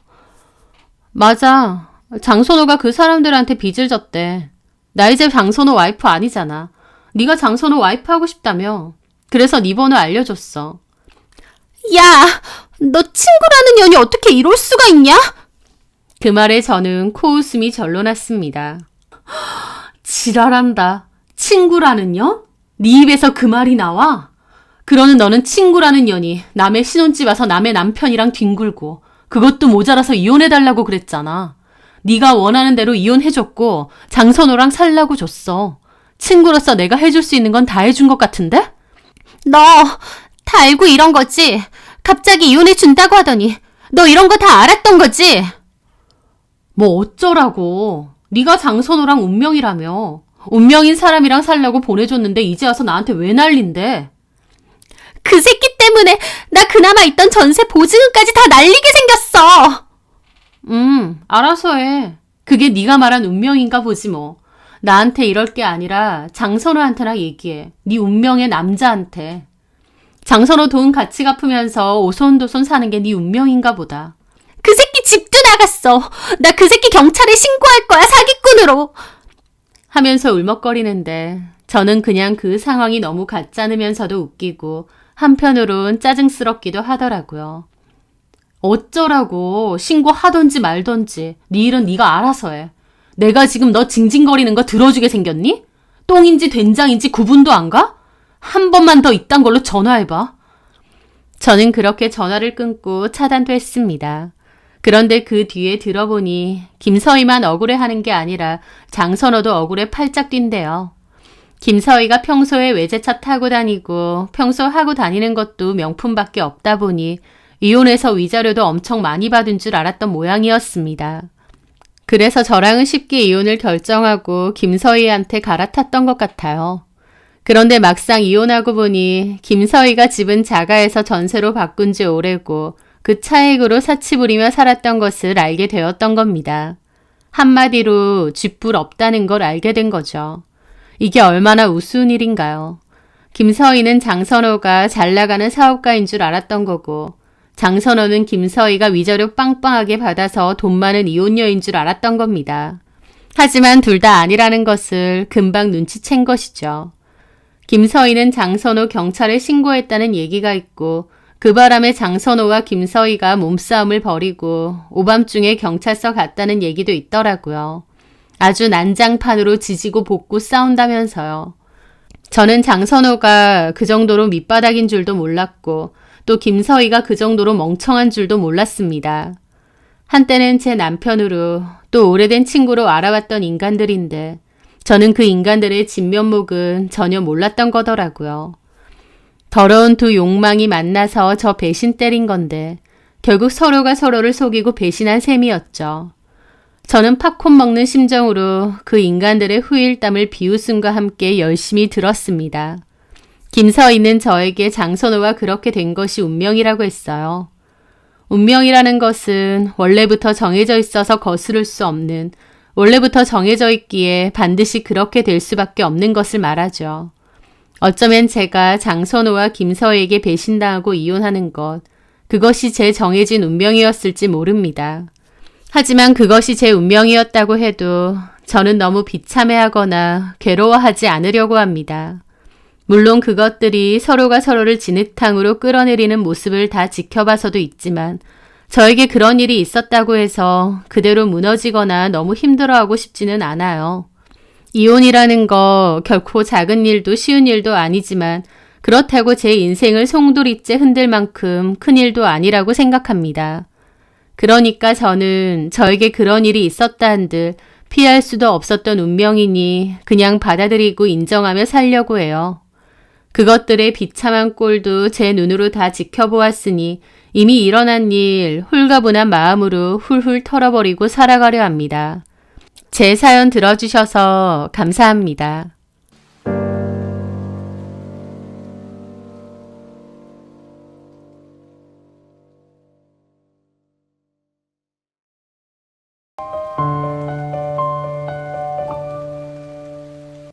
이따위로 구니까 오빠가 바람난 거예요. 드세고 억척스러우니까. 내가 오빠였어도 바람 폈을 거야. 맨날 언니 같은 사람 보다가 예쁘고 어린 게 애교 부리는데 누가 안 넘어가겠어요? 이혼 전 저는 신우와 한바탕 하며 이런 얘기를 들어야 했습니다. 결혼하고 본가 들어와 살면서 옆에서 하는 말마다 얼마나 밉상이던지. 바람난 남편도 남편이지만 신우가 하는 짓 때문에 더 치를 떨고 이혼 다짐했었죠. 물론 저도 참고만 있지 않았습니다. 신우는 말만 멍청하게 하는 게 아니라 하고 다니는 처신도 멍청하게 굴었으니까요. 저에게 선물처럼 다가온 아주 기막힌 우연 덕분에 저는 신우에게 제대로 한 방 먹이고 그 집에서 탈출할 수 있었습니다. 지금부터 그 사연에 대해 얘기해 보겠습니다. 남편과 저는 12년 차 부부로 살고 있었어요. 서로 직장 다니다 아는 지인의 소개로 소개팅을 했고 얘기가 잘 통해서 그럭저럭 좋은 관계로 만남을 이어갔죠. 그리고 2년 정도 사귀다 결혼하게 되었습니다. 엄청 좋아 죽고 그런 건 아니었지만 함께 오래오래 같이 살 수 있겠다 싶은 마음은 있었어요. 그런데 결혼할 때 한 가지 문제가 있었습니다. 남편이 장남인데 결혼 전에 시부모 모시고 같이 사는 거 어떠냐고 하더라고요. 저나 남편이나 사회 초년생이다 보니 모아둔 돈이 별로 없었거든요. 그래서 집을 장만하기 전까지는 시댁에서 같이 사는 게 어떻겠냐고 물어보더라고요. 좀 황당했죠. 그때 당시엔 나이도 어렸기에 시부모랑 같이 산다는 게 더 내키지 않았습니다. 제가 이 얘기를 주변 사람들에게 하면 다들 결혼 생각 다시 해보라고 하더라고요. 요즘 세상에 시부모 모시고 사는 사람이 어딨냐고요. 저도 그래서 고민이 많았죠. 이 일로 남편과 많이 다투기도 했습니다. 그런데 제가 그때 덜컥 임신을 한 거예요. 결혼 전에요. 아이까지 생겼으니 결혼을 안 할 수도 없고 또 결혼해서도 저는 일을 그만둘 생각이 없었기 때문에 아이를 봐줄 사람이 필요한데 남편은 시부모님께서 봐줄 수 있다며 시댁에 들어가서 살자고 저를 설득하더라고요. 그렇게 저는 한참을 고민한 끝에 남편 말을 따르기로 했습니다. 그 저는 남편과 결혼했고 곧바로 시댁에 들어가 살게 되었습니다. 시부모랑 같이 산다고 크게 간섭받거나 하진 않았어요. 아이 낳고 육아휴직 하는 동안에도 시어머니가 애를 많이 봐주기도 했고 또 복직했을 때도 육아에 도움을 많이 받았죠. 그래서 결혼 전과 달리 사는 동안 크게 시부모와 부딪히는 일은 잘 없었습니다. 물론 불편하긴 했죠. 기본적인 집안일을 하긴 했지만 식사나 청소, 빨래 이런 부분을 시어머니에게 많이 의지하긴 했습니다. 그러다 보니 기본적으로 매달 용돈을 드리긴 했지만 눈치가 정말 많이 보였어요. 그런데 때리는 시어머니보다 말리는 신우가 더 얄밉다는 그 말, 그게 뭔지 결혼 생활하면서 뼈저리게 알겠더라고요. 시어머니는 손주 봐주면서 저에게 불만이 생겨도 저희 딸 보며 그냥 참고 넘어가는 경우가 많았는데 그럴 때마다 신우가 꼭 옆에서 한마디씩 하는 거예요. 가령 애가 아픈데 저는 어쩔 수 없이 출근해야 하는 상황이었죠. 시어머니는 자기가 잘 볼 테니 걱정하지 말고 갔다 오라고 하시더라고요. 그렇게 저는 불편한 마음으로 출근했고 저녁에 일을 마치고 돌아왔습니다. 자고 있는 애를 보고 방에서 나오는데 거실에서 시어머니와 신우가 있더라고요. 그냥 애 보기도 힘든데 아픈 애 보기는 더 힘들잖아요. 그래서 시어머니에게 가서 감사하다고 말했습니다. 시어머니가 알겠으니 너도 일하고 와서 피곤할 텐데 어서 가서 쉬라고 하시더라고요.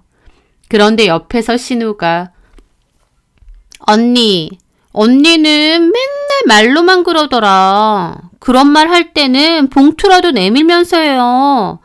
우리 엄마 오늘 지우 본다고 하루 종일 고생했는데. 아, 그럼요. 잠시만요. 제가 위에 올라가서 가지고 올게요. 아, 됐어요, 언니. 울며 겨자 먹기도 아니고.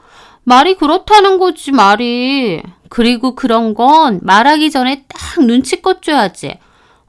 참 언니도 가만 보면 센스 없어. 아, 네. 그러지 말고 엄마. 최근에 엄마 친구 수기 이모가 저기 중국으로 여행 갔다 그랬나?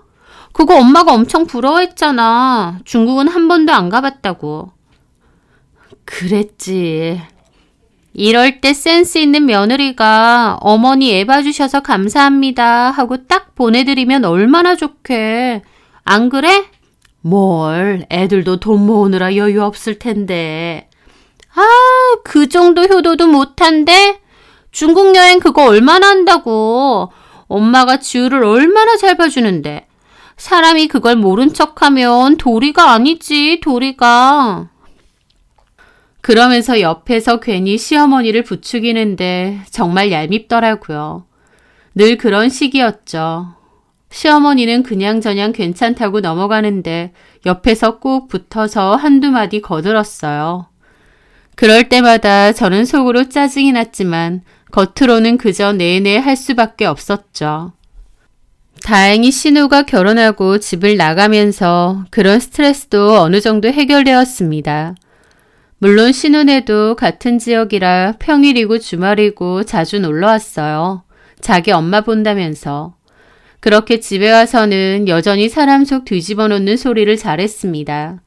주로 저보고 센스 없다, 시댁 식구들한테 잘 못한다, 이런 얘기들이었어요. 솔직히 가만히 듣고 있으면 짜증났죠. 분명 애 봐주시는 거 감사하지만 다달이 용돈도 꽤 많이 드리고 있고 제가 집안일을 일절 안 하느냐 하면 그건 또 아니거든요.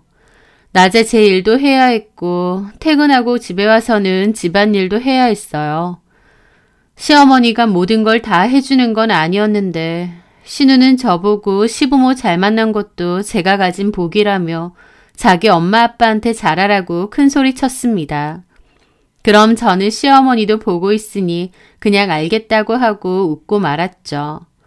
그런 게 정말 은근한 스트레스였어요. 하지만 그것 외에는 다 괜찮았습니다. 남편과도 여느 부부들처럼 그럭저럭 잘 지냈고 딸도 별 문제 없이 건강하게 잘 커주었죠. 그래서 전 앞으로도 남은 인생을 계속 이 정도로 생활하며 살겠구나 생각했습니다. 분과 같은 경우 생각을 안 해본 건 아닌데 저도 집에 애 혼자 있는 것보다는 시어머니, 시아버지와 같이 있는 게 더 나은 것 같아서 그냥 자연스럽게 때 되면 그때 나와서 살자 싶었습니다. 근데 그런 저의 결혼 생활에도 위기는 찾아오더라고요. 그건 바로 남편의 외도였습니다. 진짜 놀랄 일이었죠. 처음 그 사실을 알게 된 저의 반응은 우리 남편이 였어요. 우리 남편은 절대 그럴 리 없다는 확신 같은 건 아니었습니다. 그냥 남편과 살면서 한 번도 생각해 본 적 없는 문제였던 거죠. 제가 그 일에 대해 알게 된 건 친구에게서 온 문자 때문이었습니다. 어느 날 회사에서 일하는데 갑자기 친구가 저에게 사진을 하나 보내주더라고요. 뭔가 싶어 봤는데 거기에 제 남편과 어떤 어린 여자 하나가 팔짱을 끼고 있는 거예요. 주변은 술집이나 모텔이 모여있는 거리인 듯 했죠. 그걸 보는데 진짜 한참 동안 들여다봤던 것 같아요. 도저히 믿기지가 않아서요. 저는 화장실로 가 곧바로 친구에게 연락했습니다. 그랬더니 친구가 조심스럽게 말하더라고요. 모임에 갔다가 나오는데 제 남편이 어떤 여자랑 같이 가는 걸 봤대요. 그래서 사진을 찍어서 저에게 보내준 거였죠. 보여줘도 되나 어쩌나 고민이 많았는데 그래도 친구니까 알려야겠다 싶어서 보냈다고 했습니다.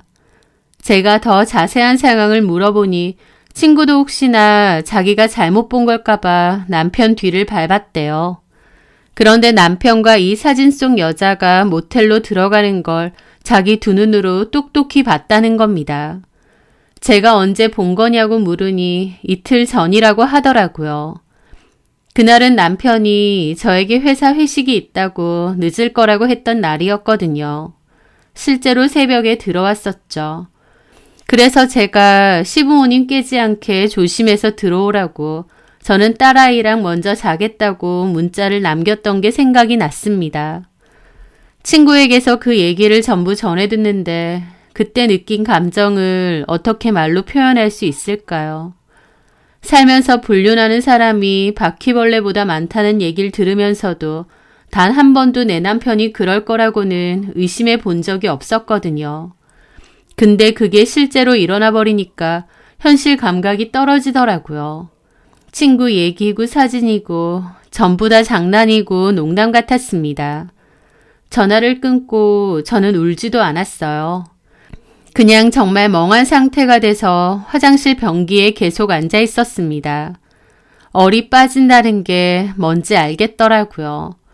지금까지 잘 살아와 놓고 이제 와서 이래도 되는 건가 싶었습니다. 남편의 외도가 기가 막혔죠. 그리고 그날은 퇴근하고도 집에 바로 들어가지 못했어요. 시어머니에게 일이 생겨 조금 늦는다고 문자를 남겨놓고 회사 근처 작은 공원 벤치에 앉아 한참 동안 고민했습니다. 12년 살았고 애도 있는데 이제 와서 바람이 나면 나는 어떻게 해야 하나 싶었죠. 이혼을 해야 하나 참고 살아야 하나.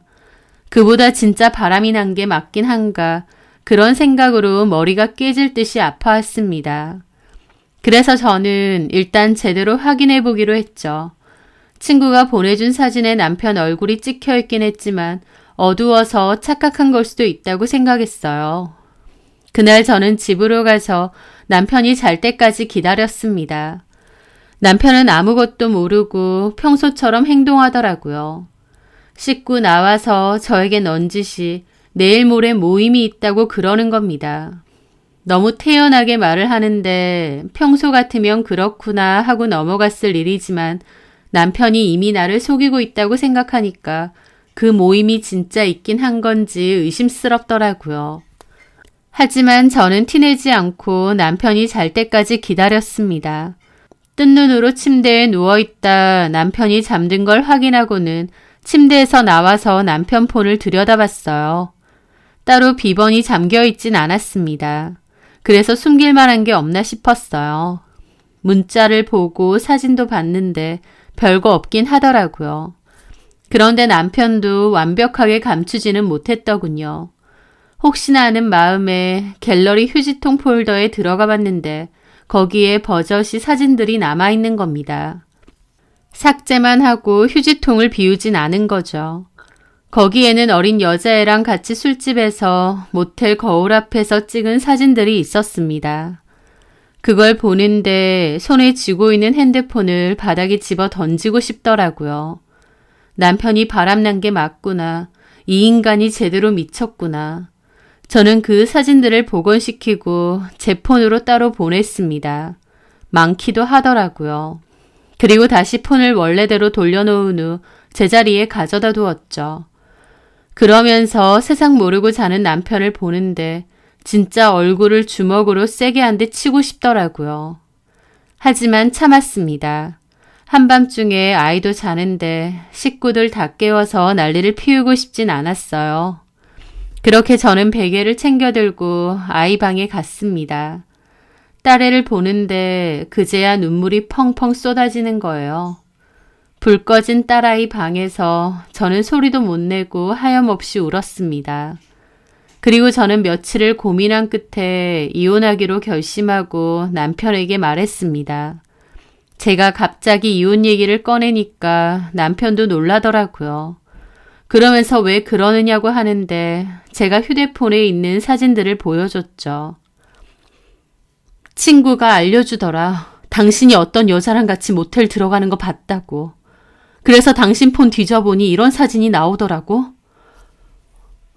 여보, 그게... 할 말이 있어? 변명이라도 하게? 어떻게 이런 짓을 해?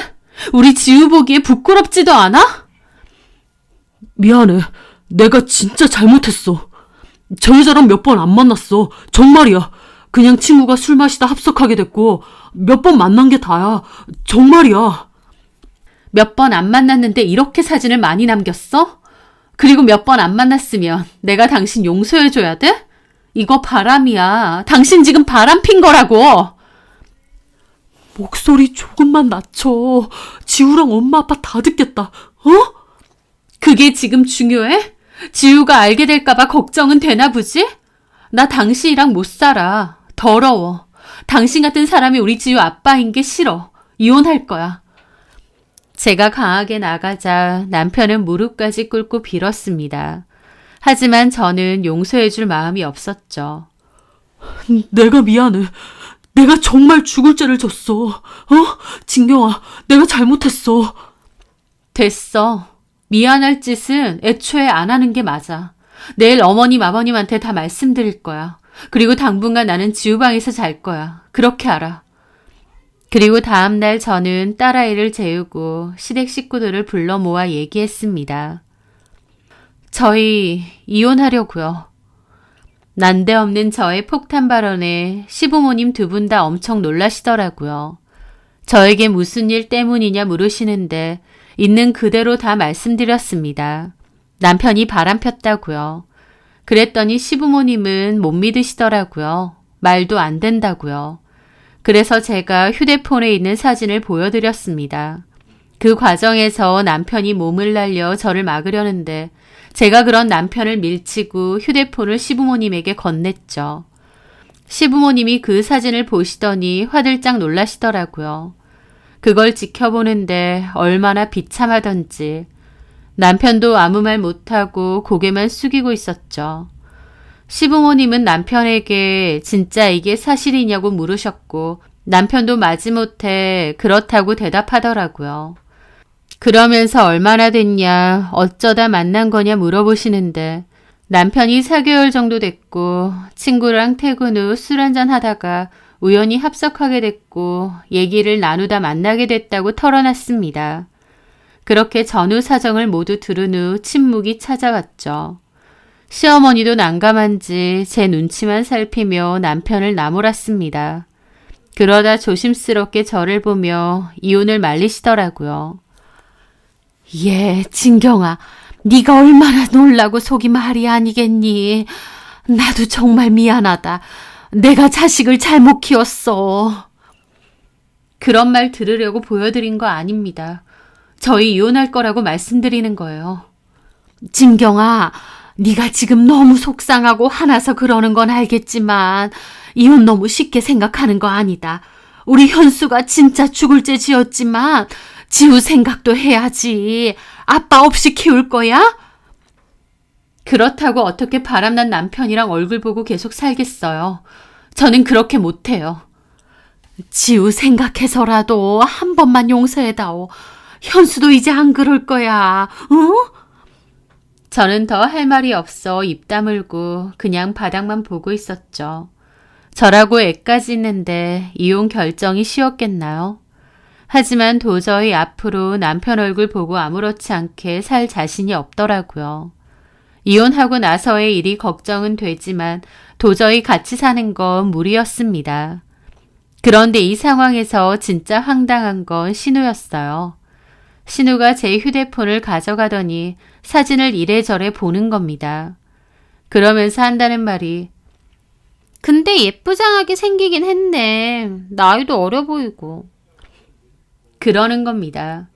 그 말 듣는데 어찌나 기가 막히던지. 저는 곧바로 고개를 들어 신우를 노려봤죠. 그때 당시 신우는 결혼 4년 만에 이혼하고서 본가로 들어와 살고 있었습니다. 고작 4년의 이혼 사유도 신우의 바람 때문이었어요.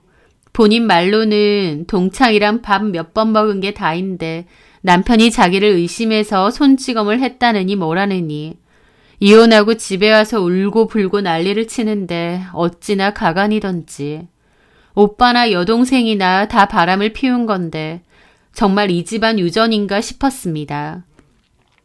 제가 아무 소리나 내뱉는 신우를 가만히 흘겨보고 있으니 지도 눈치가 있는지 폰을 저에게 주면서 오빠가 잘못했네. 언니한테 싹싹 빌어. 그러더라고요.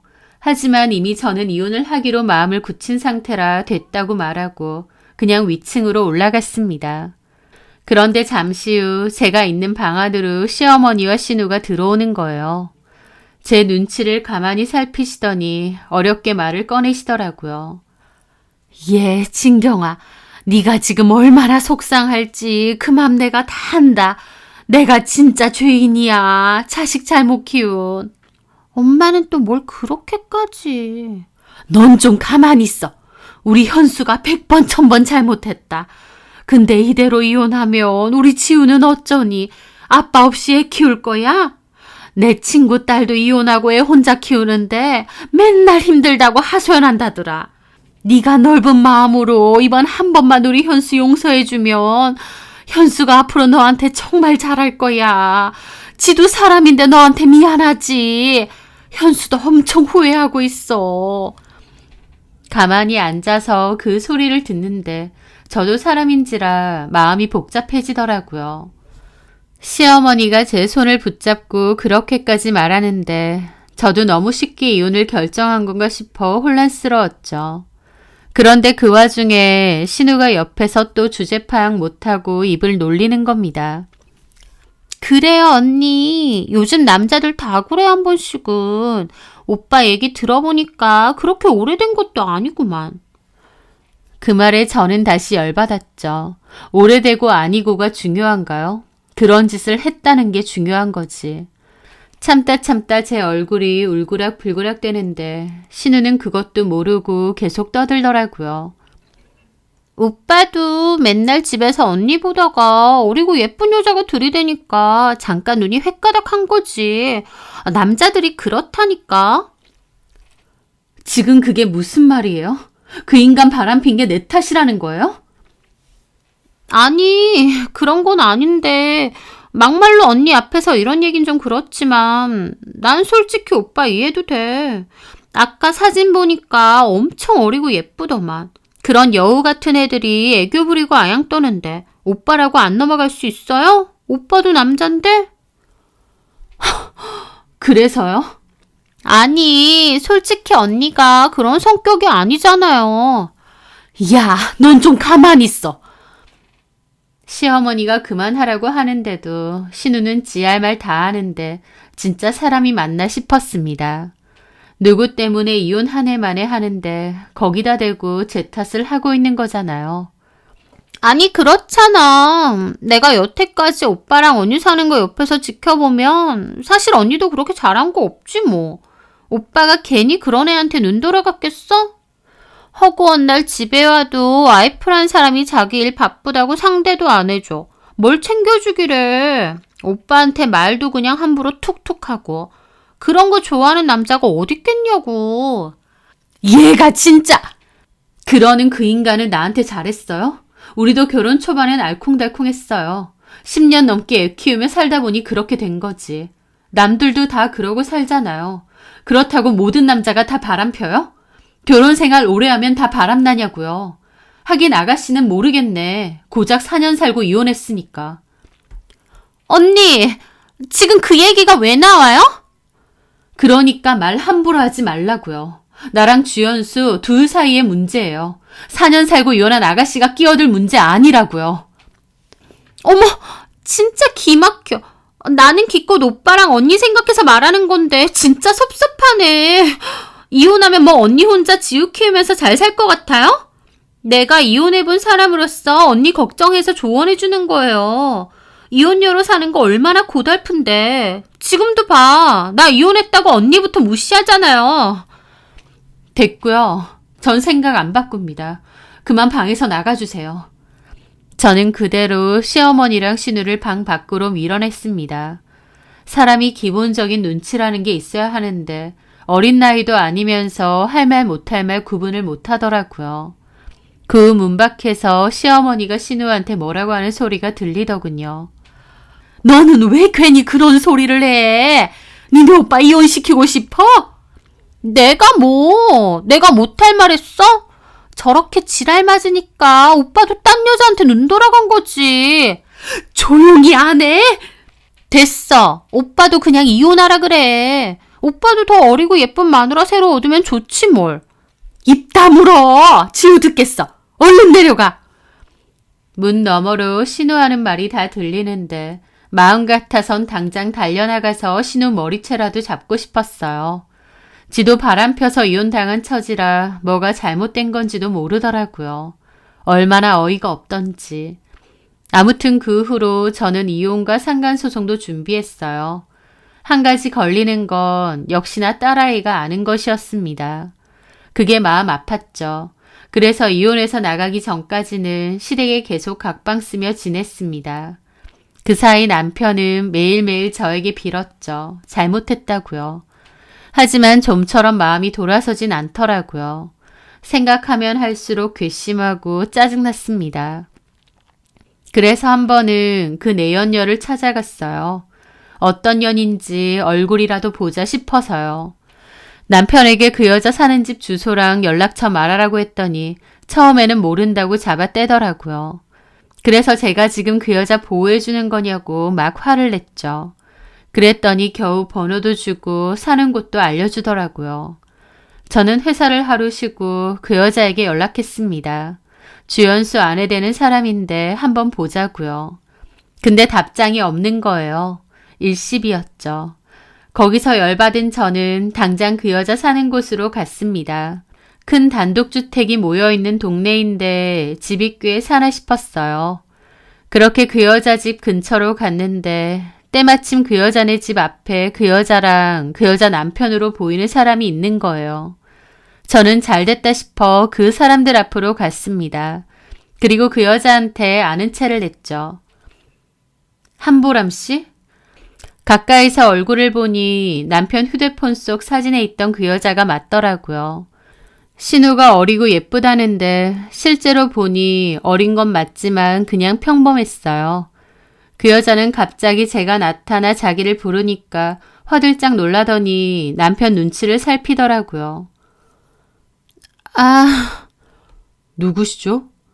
그 여자 남편이 그렇게 물어보길래 제가 뭐라 대답을 하려고 하니까 필사적으로 맞더라고요. 아, 아는 언니, 오늘 집에 초대해놓고 내가 깜빡했네. 그럼 오빠 모임 조심해서 잘 다녀와. 그렇게 그 여자는 지 남편을 마중하고는 저한테 와서 소리를 지르더라고요. 여기가 어디라고 찾아와요? 내연녀 주제에 감히 누구한테 소리를 지르는 건지 저도 참지 않고 소리를 질렀죠. 너 지금 미쳤니? 바람핀 주제. 네 남편 다시 불러서 네가 한 짓거리 다 얘기해볼까? 집 앞에서 큰 소리가 나니 그 여자도 민망했는지 저를 잡아 끌고 집 안으로 들어가더라고요. 저는 거실 소파에 앉아서 그 여자에게 말했죠. 상간소장 곧 갈 거라고요. 소장 얘기를 꺼내니 그제서야 그 여자는 시겁해서 허둥댔습니다. 뭐라고요? 상간소송이라뇨? 너 내 남편이랑 바람났잖아. 아니에요. 그냥 몇 번 밥 같이 먹은 거지 아무 일 없었거든요. 그래. 그럼 여기 이 모텔에서 찍은 사진은 다 뭐야? 너네는 밥을 맨날 모텔에서 먹었니? 제가 휴대폰 속 사진을 보여주니까 그 여자도 더 이상 할 말이 없는지 우물쭈물했습니다. 바람핀 주제에 어디서 큰 소리를 쳐?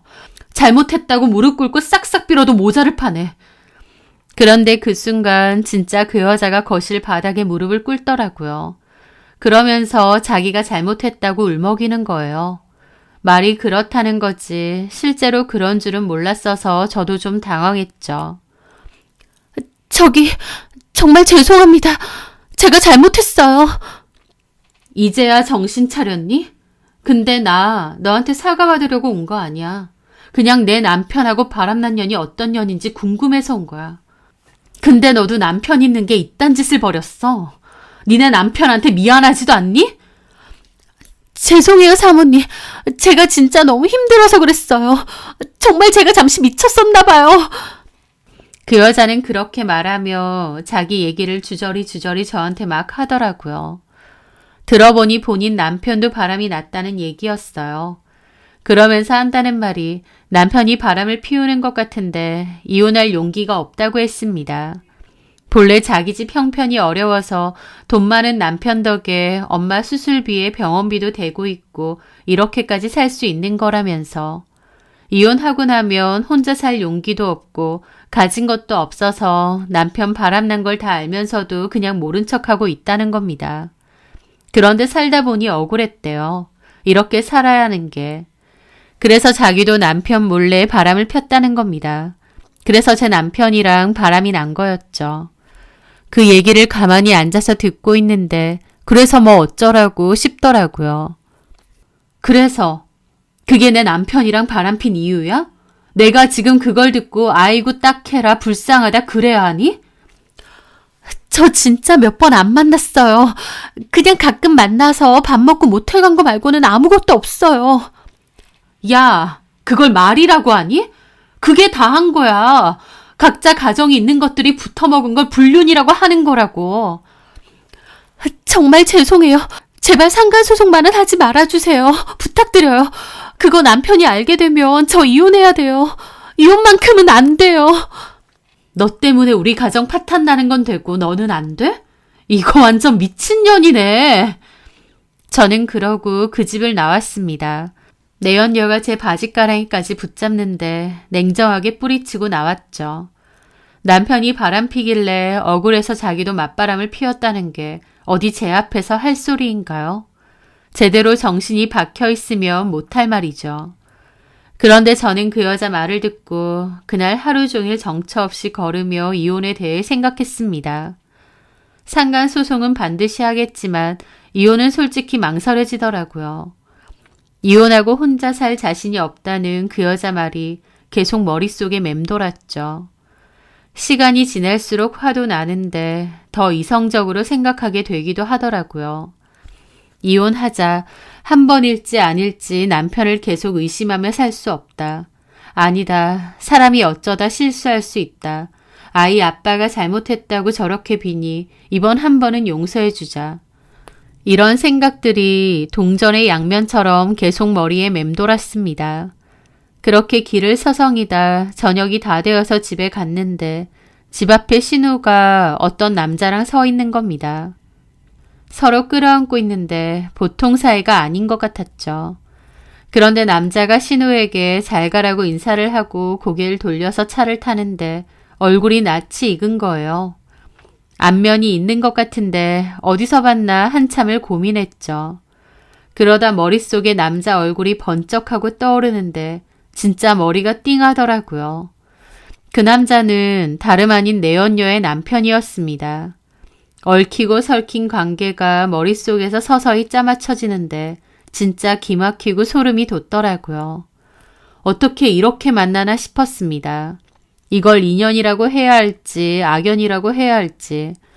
남자는 차를 타고 떠나고 저는 서둘러 달려가서 신우를 불렀죠. 아가씨! 신우는 저를 흘낏 보더니 띠꺼운 얼굴로 대답하더라고요. 뭐예요? 이 시간에 집에 안 있고?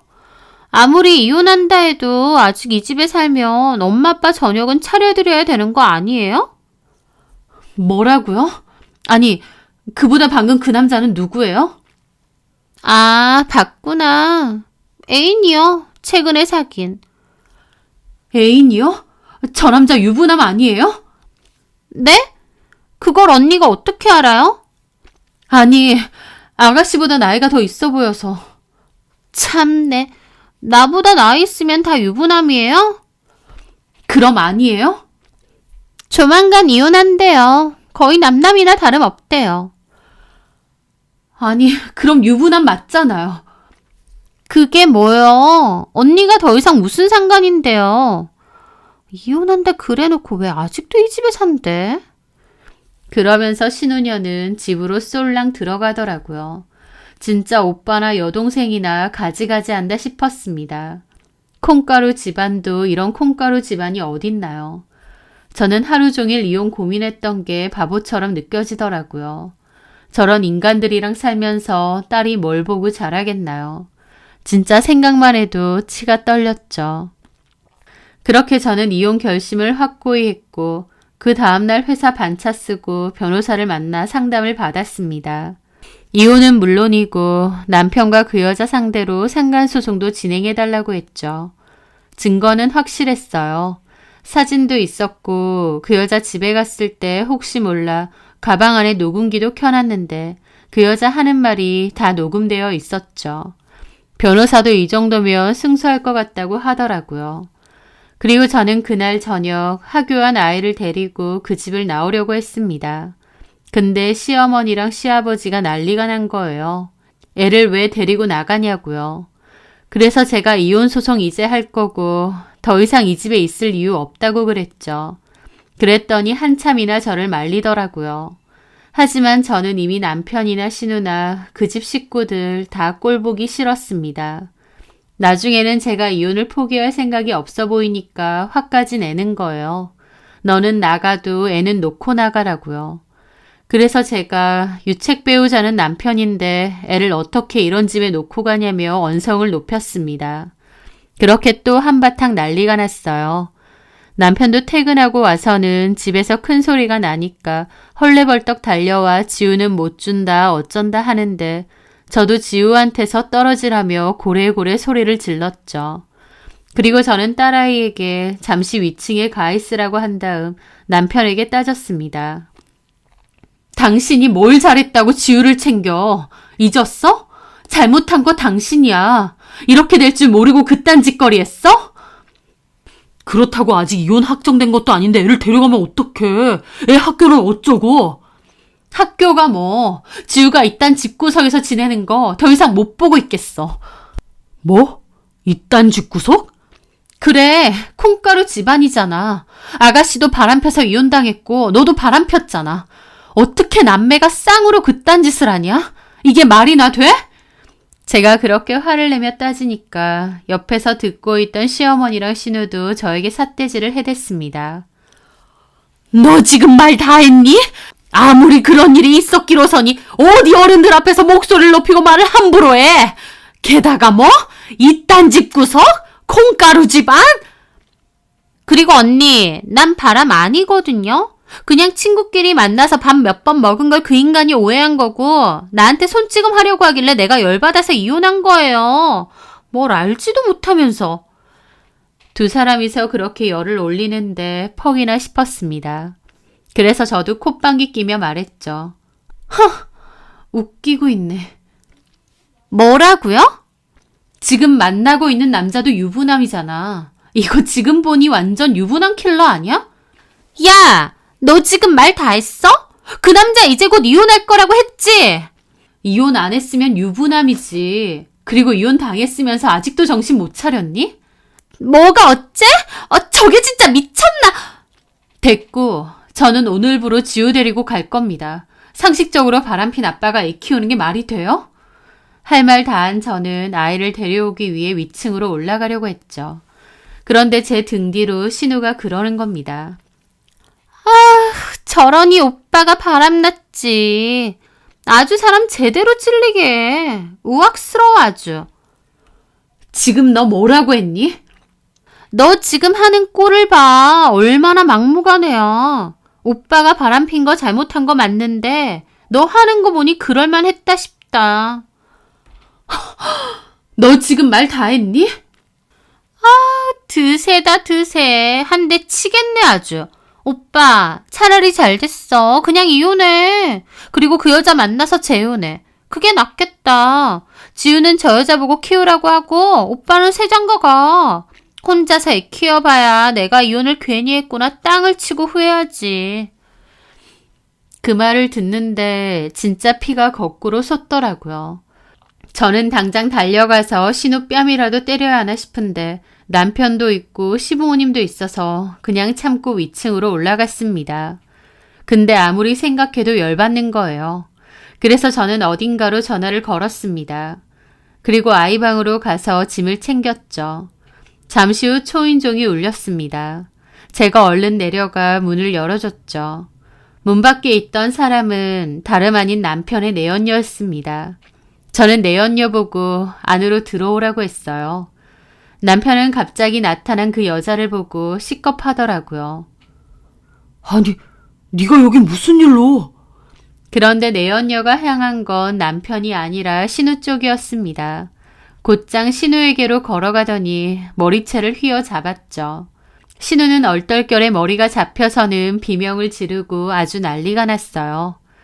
옆에 있던 시어머니가 무슨 짓이냐며 내연녀를 말리는데 그 여자는 아랑곳 않고 신우를 밀치고 발로 차고 행패를 부렸죠. 남편이 가까스로 그 여자를 신우에게서 떼어놓고 물었습니다. 너 갑자기 무슨 짓이야? 그랬더니 그 여자가 그러더라고요. 너 때문에 남편이 나한테 이혼하재. 미친년아! 그러면서 주저앉아서 펑펑 우는 겁니다. 신우는 얼떨떨해서 이게 무슨 일인가 하고 그 여자를 보고 있길래 제가 그랬죠. 이 여자 누군지 알아? 니네 오빠랑 바람난 그 여자야. 근데 이 여자 남편이랑 바람난 건 누군지 아니? 바로 너. 주연진 너 말이야. 제 말에 신우 입이 떡하고 벌어지더라고요. 세상에 이런 일이 일어날 수 있나요? 진짜 지금 생각해도 황당한 우연이었죠. 다들 놀라서 아무 말도 못하는데 그 여자가 울고 불며 그러는 겁니다. 남편이 나보고 이혼하재. 이혼하고 네 년이랑 살 거라고. 이게 다 너 때문이야, 이 망할려나.